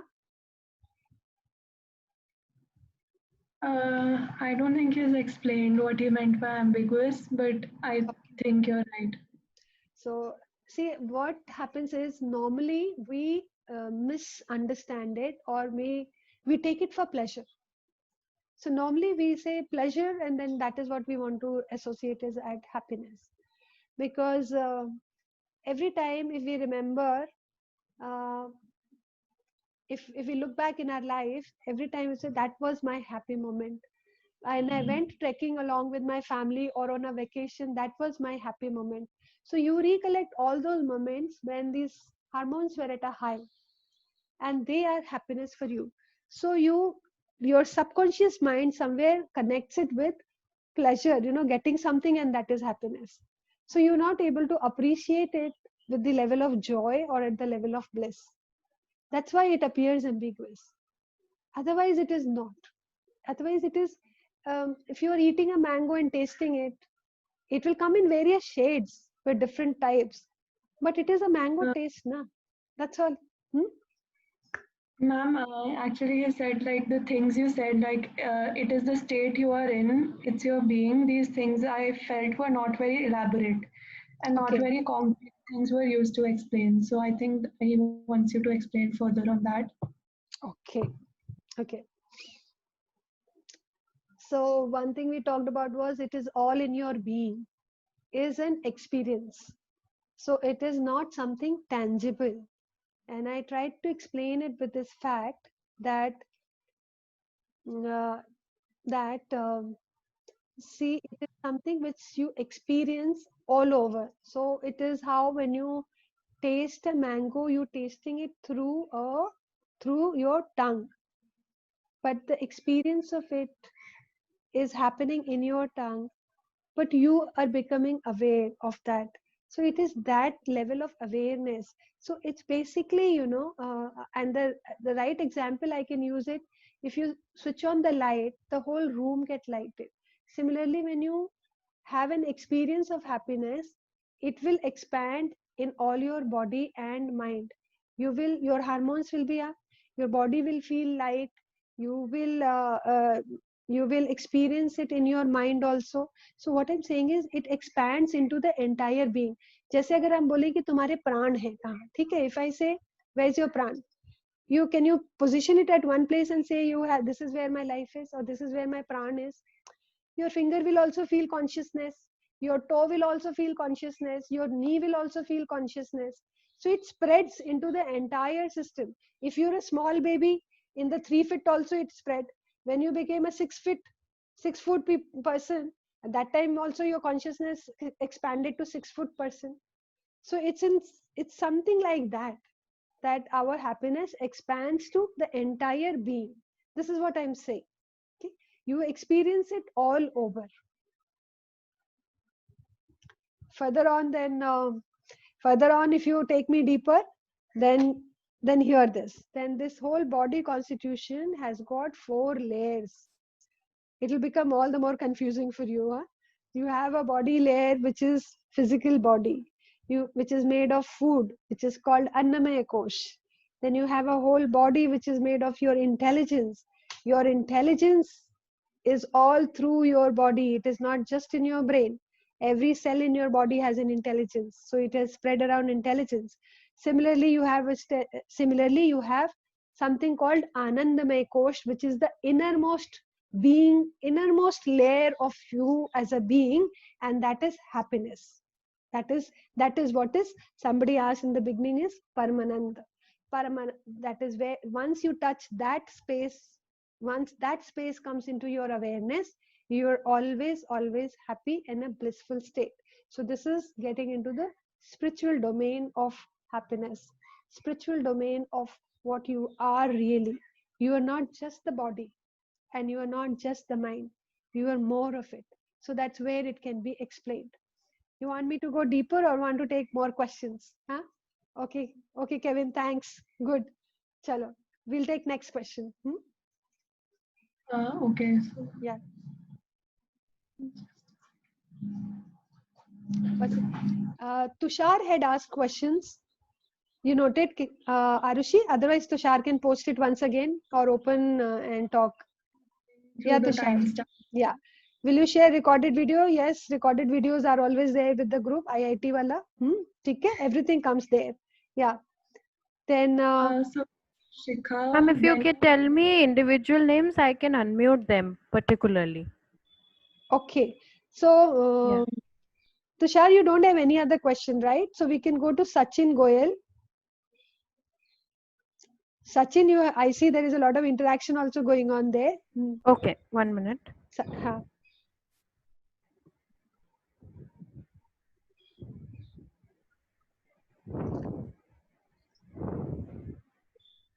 Till the time you can post, Sachin, we will continue. And once you are unmuted, you can speak also then. Oh, Yes, Sachin. Yes, Sachin. I can hear you.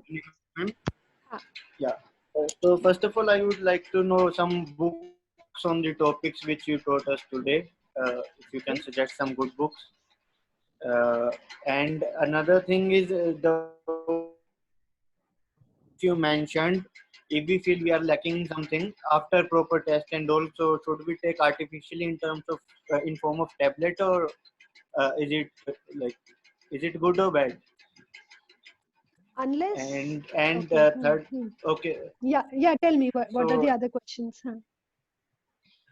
and third question is you mentioned about one hormone which is calendar hormone, which tells about morning, Melatonin. sleeping, and Yes. all. Sleeping. Yes. So, is it bad if we sleep at 6 a.m. or so? Okay. Like I have made my schedule to sleep at 6. Is it unhealthy or is it okay? Okay. Okay. Okay. So on the books, etc. Yes, I will. There is a very small book. It's a very nice one. I just don't recollect that. It's an e-book. I will send it to all of you. It's a very beautiful book and very. You can read it over the mobile also. It gives you the basics, in a very layman and simple language. So I don't want to get into all the perplexities of.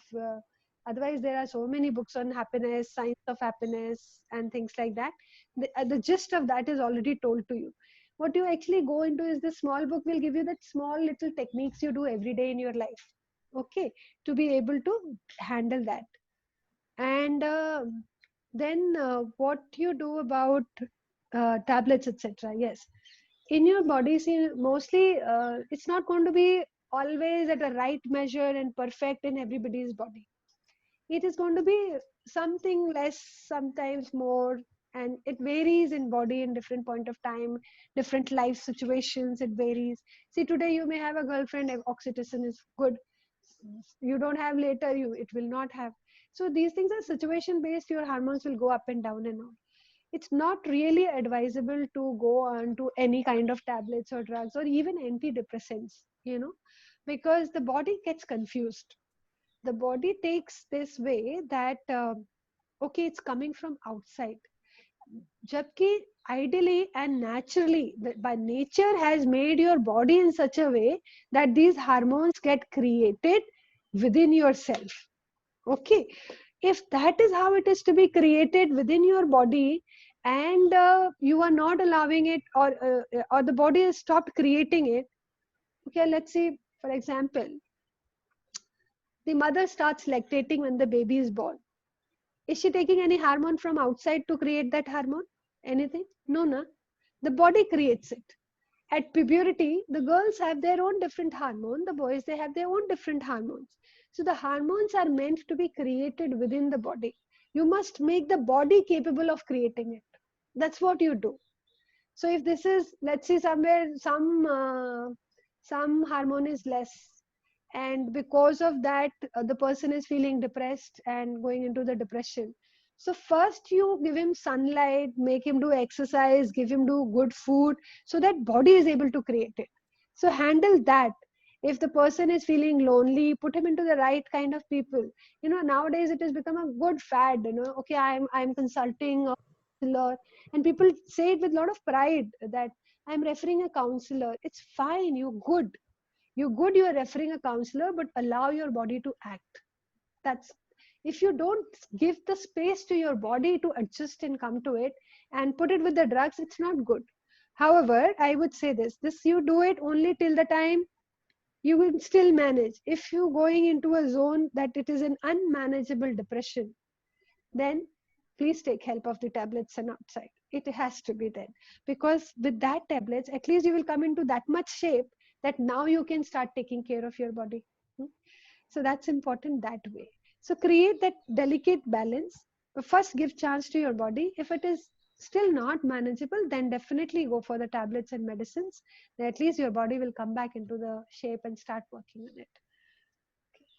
Next question was by Prabhanshu Chandra. No, I I'm have to just answer him one more question. That oh, question is sorry. about the sleep cycle. So, yes, Sachin, the sleep cycle is such a way that there is this hormone which happens in the body and allows you to get into the calendared thing. I want to draw attention of all of you. There is some period in the time where you will feel sleepy, and it is normally like, खाना खाने के 2 घंटा बाद में 10 साढ़े 10 बजे or something. Suppose you're eating in your mess in the time of 8 to 10, you will have some spurt of sleep, but then you will get engaged either with friends or with some study. Or what is happening is consciously you're making a choice, I have to study whole night, or consciously, because the whole peer group is so important and you want to be peer and you want to be aligned with how the other people are like. That's very important for your happiness. So you be that. So somewhere your subconscious gets a message, no, no, I don't have to sleep. So you go there and you don't sleep. Then over a period of time your body gets habituated into this. You still get that 10:30 का nap, little आता है धीरे से, but वो निकल जाता है, आप उसको notice ही नहीं करते हो. और फिर आप you get into the whole system, and then the next time you will get sleep is somewhere around 2:30, like that. It's around that time that you can't handle it anymore, and people will go to sleep. Some people will then, if they hold on that also, they will go till 6 o'clock. वो कैसे होते हैं दिन की जो पूरा दिन होता है ना, this whole 24 hours goes into certain cycles. In Hindi calendar we call it sandhyas. So there are 4 sandhyas. One is that midnight sandhya, and another is that brahma muhurt sandhya. If you cross, and there's another evening sandhya. Evening sandhya is fine. Evening sandhya, after that 2 hours you feel sleepy. Midnight sandhya is around 12 o'clock. After that 2 hours, at 2 o'clock you will feel sleepy. Then the Brahma Muhurat around 4, you will then feel sleepy at around 5, 6. So the biology of the body starts trying to adjust it with that planning of the bigger planning which is there, the bigger calendar, the way the whole universe is moving. If you see plants, they also wake up and sleep, no? You can make it out how they wake up and they sleep, but they don't have any resistance of their own. So they just go by the cycle and they sleep in the night when the light is not there. But you put them some artificial light and see how that happens to them. Now the thing is, whether it is harmful or not, yes, it is. It is not good. Okay, it is not harmful. It is going to deteriorate your attention span. It is going to create kind of unhealthiness within your body, and some kind of irritation within your mind. You are young at this point of time, you don't experience it. But have you seen any old person doing it? Because old person is now becoming a little closer to the plant. They can't hold it on so much. So they have to get aligned with that cycle. Have you seen a little baby doing it? Only in the infant time, when the baby doesn't have anything, when the baby is born, a baby which is born at, let's say, 9 o'clock in the night, that baby will be awake at 9 o'clock in the night, and then again sleep in the day, and then again awake in the night, because that baby's body clock is set like that. Okay, and then slowly this hormone will take over, and then the baby will get aligned with the whole thing. Then you won't see a 4-year baby or a 6-year baby sleeping, no, doing late nights. They will not be. It's only you are able to do it in your youth. What happens is that this body clock of your birth also remains in your young time. In your young time also, if you are born at 9 o'clock in the night, you will see your energies are higher at the 9 o'clock in the night. You will watch it. If you see it, carefully observe it. So that initial body clock when you are born definitely plays its role. However, the hormone is basically meant to align yourself with the whole universe, and it does help. If you don't take care of that, it will definitely, in a longer run, not be very good for you. Because there is another fact. The another fact is, you slept, you were awake all night, but in the daytime you want to sleep. But in the daytime there is daylight. Your hormone is not supporting it. So the sleep that you will have it in daylight will not be very good. Yeah. So if that kind of support doesn't happen from the body side, you will again suffer on it. But small naps, sometimes what happens is, if their biological clock is so strong with their birth time that they're awake till night, and night means, let's say, 12 o'clock or something, but they need that small nap in the daytime which refreshes them completely. So that is also possible. There can be many reasons. Body, body maybe, let's say somebody snores. So with the night sleeping, with these hormones, body gets very relaxed, and these things are, snoring happens because there is some valve kind of thing which is preventing the air to get into the system freely. So the body relaxes. But when you're sleeping in the daytime, that hormone is not that much that your body relaxes to that extent. So it is giving you that passage.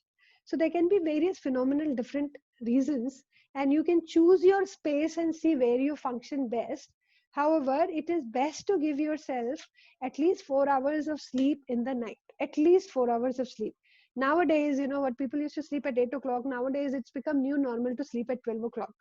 Between 11 to 12 people sleep, it's all right, okay, but between 12 to 4 at least you give yourself a good sleep. Normally 9 o'clock the body clock automatically starts shutting down, slowly. There is a whole big cycle graph, you will see it, how the body hormones starts functioning from 9 p.m. onwards till the 6 a.m. in the next morning. And what they do is, in this whole process of sleep, what is sleep actually? Sleep is repair and maintenance, and the repair and maintenance is done by these body chemicals and hormones. So it will have a phase like between 9 to 12, liver is getting cleared. Similarly, there is a time when your stomach is getting cleared, when your heart is getting cleared and fixed. So you normally, if people have this heart attack diseases, there's a pattern. They have it normally around 3 or 4 in the AM, 3 or 4 a.m. in the morning. So you will have repair and maintenance of every organ and system throughout this sleep time, and the chemicals shoot up in the body as per that plan. So it's some kind of programming which is done in this body. You imagine that this is a body which you are wearing over yourself. It functions as a program. Let's say you are wearing a scuba diving suit and it is programmed to take care of repair maintenance in a certain way. It will function as per the program only, na? So that's how your body functions in the night. So even if you're studying, even if you're playing, even if you're watching TV, your body program has started in the night. It is cleaning up each system, whether you sleep or not. If you sleep, you will allow and cooperate with the body to do it well. If you don't, you will not allow it to do it well. So therefore, it is important that you give itself good enough sleep and at the right time. That's the best way of handling it. Still, you can, at this age, you can experiment everything at this stage and see how it helps you. Okay, long answer. What next question? Next question. So I had, there was Sachin also asked, can you change your body clock? Hello. Yeah. Who's this? Yeah. Prabhanshu, ma'am. Yes, Prabhanshu. Yeah. So, ma'am, if the surroundings aren't allowing a person to be happy, and then we say that being accepting and being content with this can make us happy. But will that make us like we are limiting ourselves from tasting that better mango if we be content with our present state? Okay.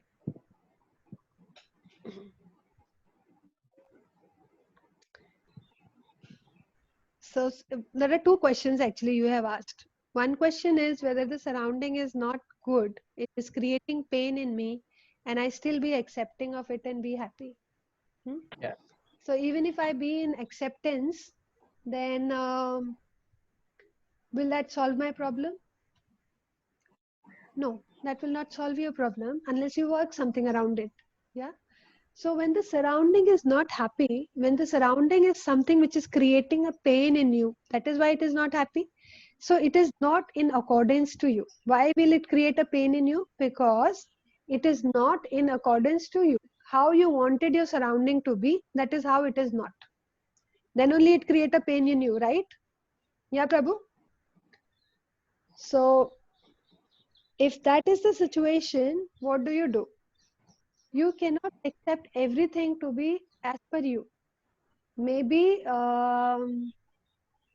when we say accept, that is, even if you have to change it. So let us see, you going to a coaching class, or and your teacher is humiliating you every day. It is a situation, it is a surrounding.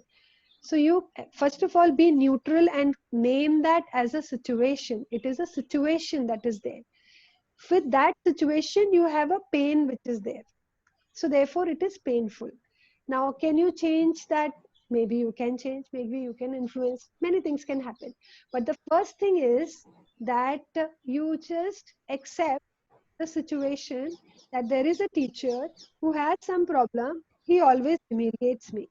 Once you have accepted this and not attached, allowed yourself to react into it, limbic system को मत आने दो कि because वो आया तो मैं ego में आ गया, मैं एंगर में आ गया, उसमें नहीं. First step is accept it. Now you have to work something around it. So either you can do it by yourself, or you take help of mentor, or you take help of coaching, or whatever. That way, how will you resolve it? Then you have to first understand what is the root cause, why he's picking you only and not anybody else. So once you get into the root cause of that, you will know which is the place where the change is required. And then once you think which is the place the change is required, you take an action, and then it can change. Now let's see, hopefully that you have able to do a root cause, and you found that he humiliates you always at all the time because something happened in the past between two of you and he wants to take a revenge now.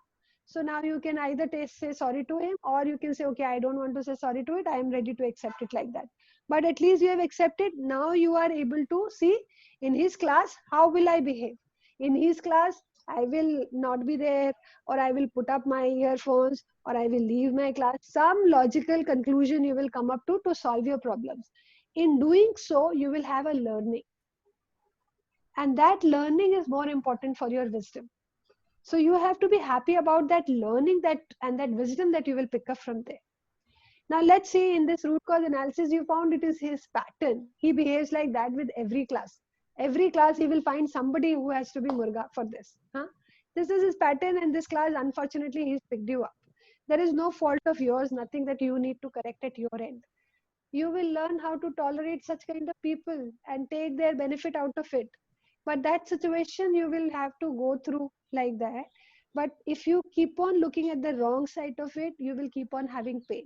If you if you just have a right side of this situation, that I cannot move out of this situation, I will have to live into it, then you look at the right side of it, as in how will it benefit you, in which way is it doing good to you.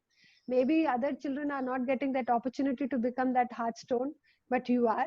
Or maybe you became that bold and that intelligent and wise, that one day you took head on with your teacher and said, ki, sir, this is how it hurts me, and I will appreciate you not doing it. It has encouraged and given you that strength to overcome that fear and this. That's an opportunity you used to express yourself and become a little more smarter and bolder, right? So it's a growing space. All I'm saying is, every time in your life, things will not be the way you want it. But what will be in your, this is what you have to accept. And after accepting, see if you can do something about it, then also you are learning. If you are not doing anything about it, then also you're learning tolerance at least. So there is a positive side of everything. Whatever happens in this world, there are positive and negative of it. Even if there is, let's see, you are coming first throughout your class. You know, many of you must have been the toppers all through your school. There is a bad side to it. Can you see what is the bad side of it? You have never learned how to handle failure. So first time you came here and something happened and you don't know how to deal it. You feel like crying. You don't know. You get into depression. You feel unworthy because you never learned how to handle failure, or how to be second, how to be next to something, or how to be just average and be happy. Your happiness has become associated with you being a topper in the school. So this example I'm saying is, anything you take in this life has a positive side and has a negative angle. So if you accept all good things and be happy about it, you must also pause and think, what is something that I'm losing from this? And can I catch it? And in the same way, if you look at for every negative thing, if you look at what is the positive side of it, it will neutralize and balance you. You will not feel unhappy, helpless, unworthy. You will not feel all that.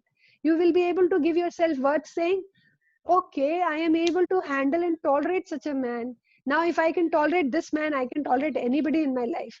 Later on, if any bad boss comes into my life, I will know how to handle it. You have learned it here with this school teacher itself. So, if you look at the positive side, you will be able to see that. And believe me, if you're getting anything wrong now, any painful thing now, life wants you to learn something. Life is preparing you for your future scenarios which will be coming to you. So it's better to accept, cooperate, and learn immediately now at this point of time. If that is the lesson that you need to learn now, so that later in future you can be better and handle your similar situations in a better way, you learn it. That's how it is. Hmm? Okay. Okay, ma'am. Thank you, ma'am. Yeah. Okay. Thank you. Uh, Ma'am, of the people who are here and have a question, I think next is Shravan Kumar. I think Rishabh also had something, no? Is But Rishabh Rishabh's and not here. okay. Yashi also had something. Is Yashi here? Yeah, she's here. Yeah. And Dinesh also had something. And then Shravan. Shravan has got very deep questions. He's my coaching. Yeah. Good. Okay. Yashi. Yashi,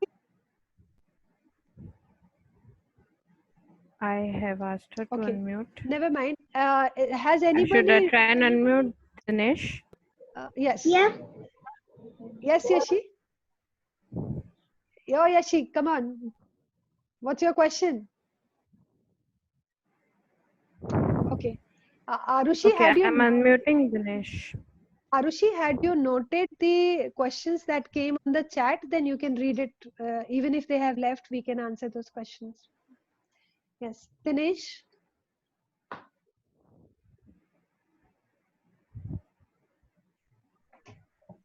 I think Dinesh has also left because he did mention about. Well, I can see them there. It's just that. No, I know, but no. But Dinesh messaged privately that will the recording be shared since he had a commitment. Okay, that's good. So, Shravan, I will take your questions then. And Arushi, you can just list, if you have listed the chat, then you can put the questions afterwards to me. Yes, Shravan. Yes, ma'am. Yeah, ma'am. My question is this time not very deep. Achha, okay. Yeah. Uh, my question is about happiness. Can we say the happiness is a state of mind? I mean, if I'm in a my state of mind is now very calm and peaceful, and that's why this time I'm happy. And when my state of mind change, and I feel I'm not happy. So is it we can say that happiness is nothing but just a state of mind? It appears a good answer. It appears like good thing to say that it is that state of mind, but it is actually not. Um let's see. Today I feel let's say any of you did something and I need to express anger and I say, uh, I'm being angry and I'm telling ki this is not how it is to be done. So my state of mind has gone into the zone of anger. But does that mean that I'm not happy? Uh, happy is, uh, I can still be happy within myself. So let's see, you see the ocean ka inside remains very calm and stable, but the waves are different. Okay. So if you are in that, if your entire being is in that state, that internal is not disturbed at all, but you can express anger when it is required. You can, somebody died somewhere, I can express grief when it is required. Okay, I can express laughter when it is required. I can, so those are like laher. Those are like, those are like emotions that you can show. But deep down inside, Okay. Deep down inside, you need to be uh, very, very balanced. Nothing disturbs you. That is the state when you can call yourself happy, if you have to use the word state. So it will not change. That inside is, I'll say, I'm a happy soul. I'm a person. That will not change. Only your expression in different moments and states will change. So therefore, I wouldn't want to use it as a state, but I would want to call it as a choice all the time, maybe. And after see, that choice is also to begin with. You calling it as a choice only to begin with, to understand, to grapple this concept. If it was so easy to explain this, then all the people who have experienced bliss would have come and told you what it is. They cannot verbalize it. They cannot put it in words. They can only have an experience of it, and they can tell you what to do so that you also experience that bliss state. And that is the ultimate happiness. Okay. So I wouldn't want to say it state, but that's how I will want to explain it. So I is that okay, Shravan? Okay. I will. Hello, Okay. ma'am. Huh. My question answered, but one question last you can say. Yeah. What is the relation between peace and happiness? If I'm very peaceful, then that does mean that I'm happy. If I'm very peaceful, what Yes, is the you are. relation between peace and happiness? See, the day you decide I'm happy, you are happy. So if everybody around me in my family is fighting, for example, I don't have food to eat today, okay, but I am trying to do my best, and I get something. I am a roadside beggar, but I decide to be happy. I'm happy. Okay. And that means that that inner core within me is stable. It is not worried, it is not anxious, it is not this, it is calm and peaceful. So peace is definitely a characteristic of the happiness. जो एक हम बोलते हैं ना, ओम शांति शांति शांति. So that shanti, that balance, that composer which is there is a characteristic of that whole happiness. It's a kind of flavor of that thing. So you can say that yes, it is quite a lot of happiness. Shall I go to next question? So next Uh, question, Yashi mentioned it, and she said about whether it is necessary to forgive or leave all the grudges, and how do you do it? Yes, it is necessary. If everything happened fine in your life, let's say you have reconciled every aspect of your life, all wishes, everything fine, you've done your family well, you're doing best in your profession, everything, but some grudge you have with one of your, let's see, cousin brothers who had some fight on you, and they said something to you, and some family matters happened, and you have a grudge on this. You may forget it in the life because you're busy in the cycle of the life, but at the time of death, it will all surface at you. You will not, the soul will not be able to leave your body and go, because it creates a heaviness into the body. All the things which you carry as an enmity or a feeling of revenge or any kind of grudge, they make you heavy in your body. They become kind of an energy knots within your system, and they bind your soul. They don't let it free. So it is very important that you leave all the grudges. You may not achieve a lot of thing in your life. Let's say you wanted to become a billionaire, you didn't. It's okay. But if you had 2 3 people, where you have the resentment, your soul, even if you die, you will have to come back to repay that and reconcile that. So if you really want to get liberated in life, get rid of all the grudges and forgive them. Now, how do you do it, Yashi? Is little elaborate process. There is a process you do it.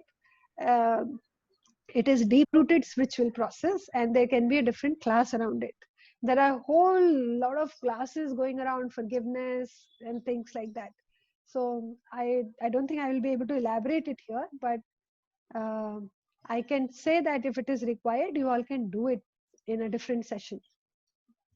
Okay, next question. Ma'am, do you want me to read the past questions? Read it. If people are interested, we can see answer those questions as well. Yes.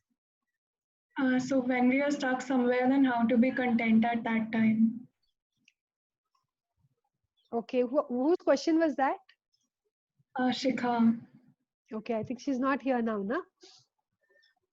I'm not sure. I don't think so. No, she's not. Okay. So if you have, what did you say? Question once again?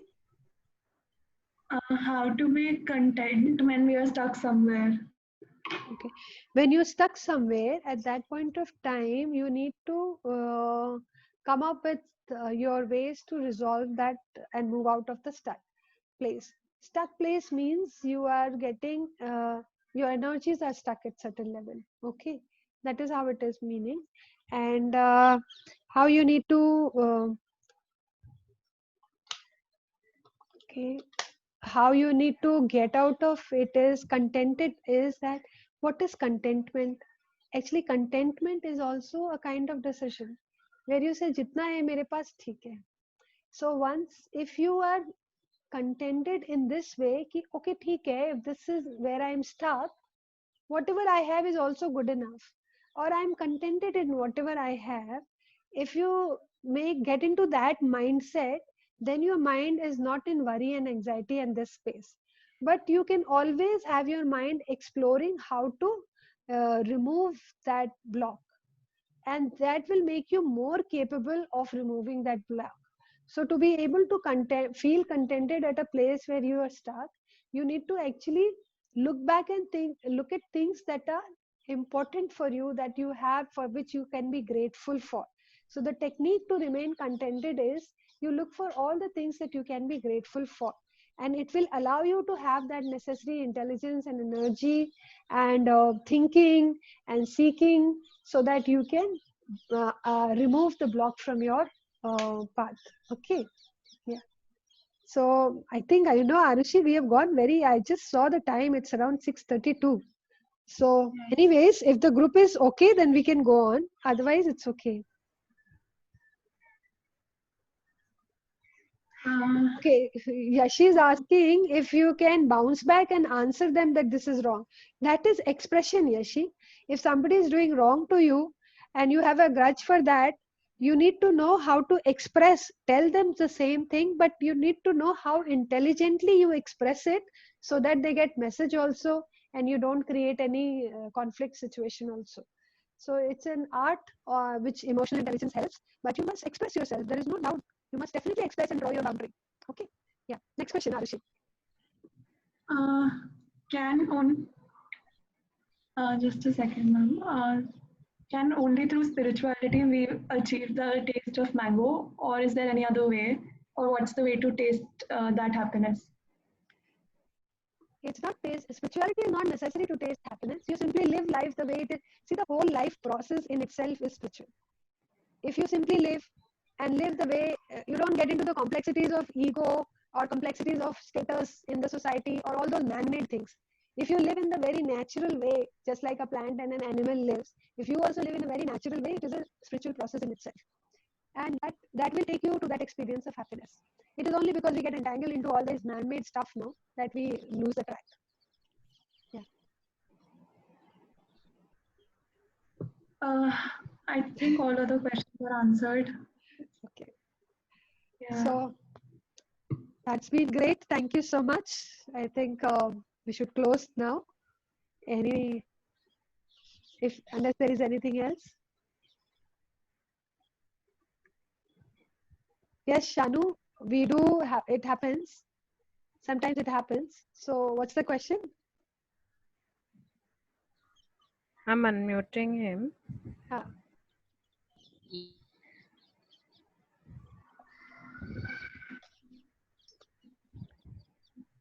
Yeah, am I audible right now? Yeah, you are, Shanu. Yeah, good evening, ma'am. So actually, what I wanted to ask is, so what happens is, I really sometimes try to make some timetable for my study or my arrange my things, but not able to follow it. Then it makes me sad, and that sadness, grows up in days. Like it takes for a week, then months. It grows up. So how do we, conquer it? वैसे तो simple है. Do it. So whatever you make, you do it. Yeah. So it will not happen only at the first place. So, but I understand it is a very common phenomenon. When we make the timetable, we think that this much and all we will be able to do. And sometimes, if everything goes normal, we are able to do. But it is just sometimes something unplanned happened, and you don't know how to handle that. So one thing is what is happening. Just have a zoom in into what's happening. You made a timetable and it couldn't happen. So what happened within your thing? What is the internal dialogue that happened within you? What is the internal dialogue that happened, Shanu? I think we indulge in some things that we did not intend to do it earlier, Hmm. but sometimes streaming on YouTube or something, it gets your time. So kind of we are not able to get over it, or if, if the timetable is to study for 4 to 5 hours for something, then in 2 hours it gets the fuel get over, and then this brings up some kind of disappointment to one. So how can we figure it out, Hmm. some better way to follow the timetable? Yeah. Is there any trick of it? Mostly these things will happen if you have, let's say, if you are inspired to do something along with your friends or even alone. If this is something that you're really inspired to do, will you misfire on the lines or will you get diverted to anything else? If it's your passion, if something that if it is a purpose that you are committed to, if you're driven to, then you won't get distracted. So the very first thing you need to see is it your passion or purpose? Are you inspired to do it? So maybe let's say studies, maybe if you can find how study is leading you to your purpose, then you will make sure you will do it. It will happen automatically. If you're not inspired, then perhaps after some time you'll get bored and you will want to take a fresh break, etc. That is one aspect which happens about inspiration. Another aspect happens is about habit. For so long, let's say past few months, we have not done that, and now suddenly we want to put it as 4 hours ka study. This habit will form slowly. You are breaking one, but in your brain there are neuro paths that have got made. They take about 21 to 42 days to create a new path in your brain jungle. And you are treading, your brain is functioning in a certain way, and now you want to create another. It will take some time to shift to that part. So for during that time when the shift is happening, you have to be very consciously doing it, and your willpower will help you to go there. Once that next new path is created for your neurons to fire in your brain, then it will become easy. You won't have to put that much of willpower muscle into it. Huh? That is about the changing process. The other process is when you feel bad about it, is when you say I can't do it. So you created an internal dialogue which is negative for yourself. So I said whenever you get a negative, create a counter thought. So create a counter thought, but those time, have some memories with yourself when you could do it in your school days or past time, anytime. Or you can Yes, role ma'am. Yes, model, ma'am. right? You can think of those and say, that time I made this shift and I could do it. Now this time also I can do it. Let me try again. It takes time, but I will do it. So be consistent on that. But if you go with that negative thought, it will create sadness. That sadness will further put your energies down. Further, you will not be able to create, and you will get into a vicious cycle which is negative, and the spiral is down. So you have to kind of create things that the spiral is up. So you handle it with your counter thought. The other thing you do is you do small, small things for which you celebrate. So something you say, आज के दिन में मैंने एक बार में, let's say I have to appreciate somebody, and you do it, and then celebrate that whatever I decided I could do it. So it will start your upper spiral. So तो Okay, ma'am. कुछ Yeah. हाँ तो you start feeling doing these small techniques, and it will take you through. Okay. Okay. Thank you, ma'am. So I think for today we will close. Thank you so much. All of you have been very nice in participants. I really liked it that you really observed it and had questions with me. Thanks, and I feel very obliged that this was an opportunity for interacting with all of you and sharing whatever little I know about happiness. Thanks so much. Thank you, ma'am. It was a very, very informative session for all of us. Thank you. Should I close? Yeah, I'll Okay. close it. Okay. Thanks.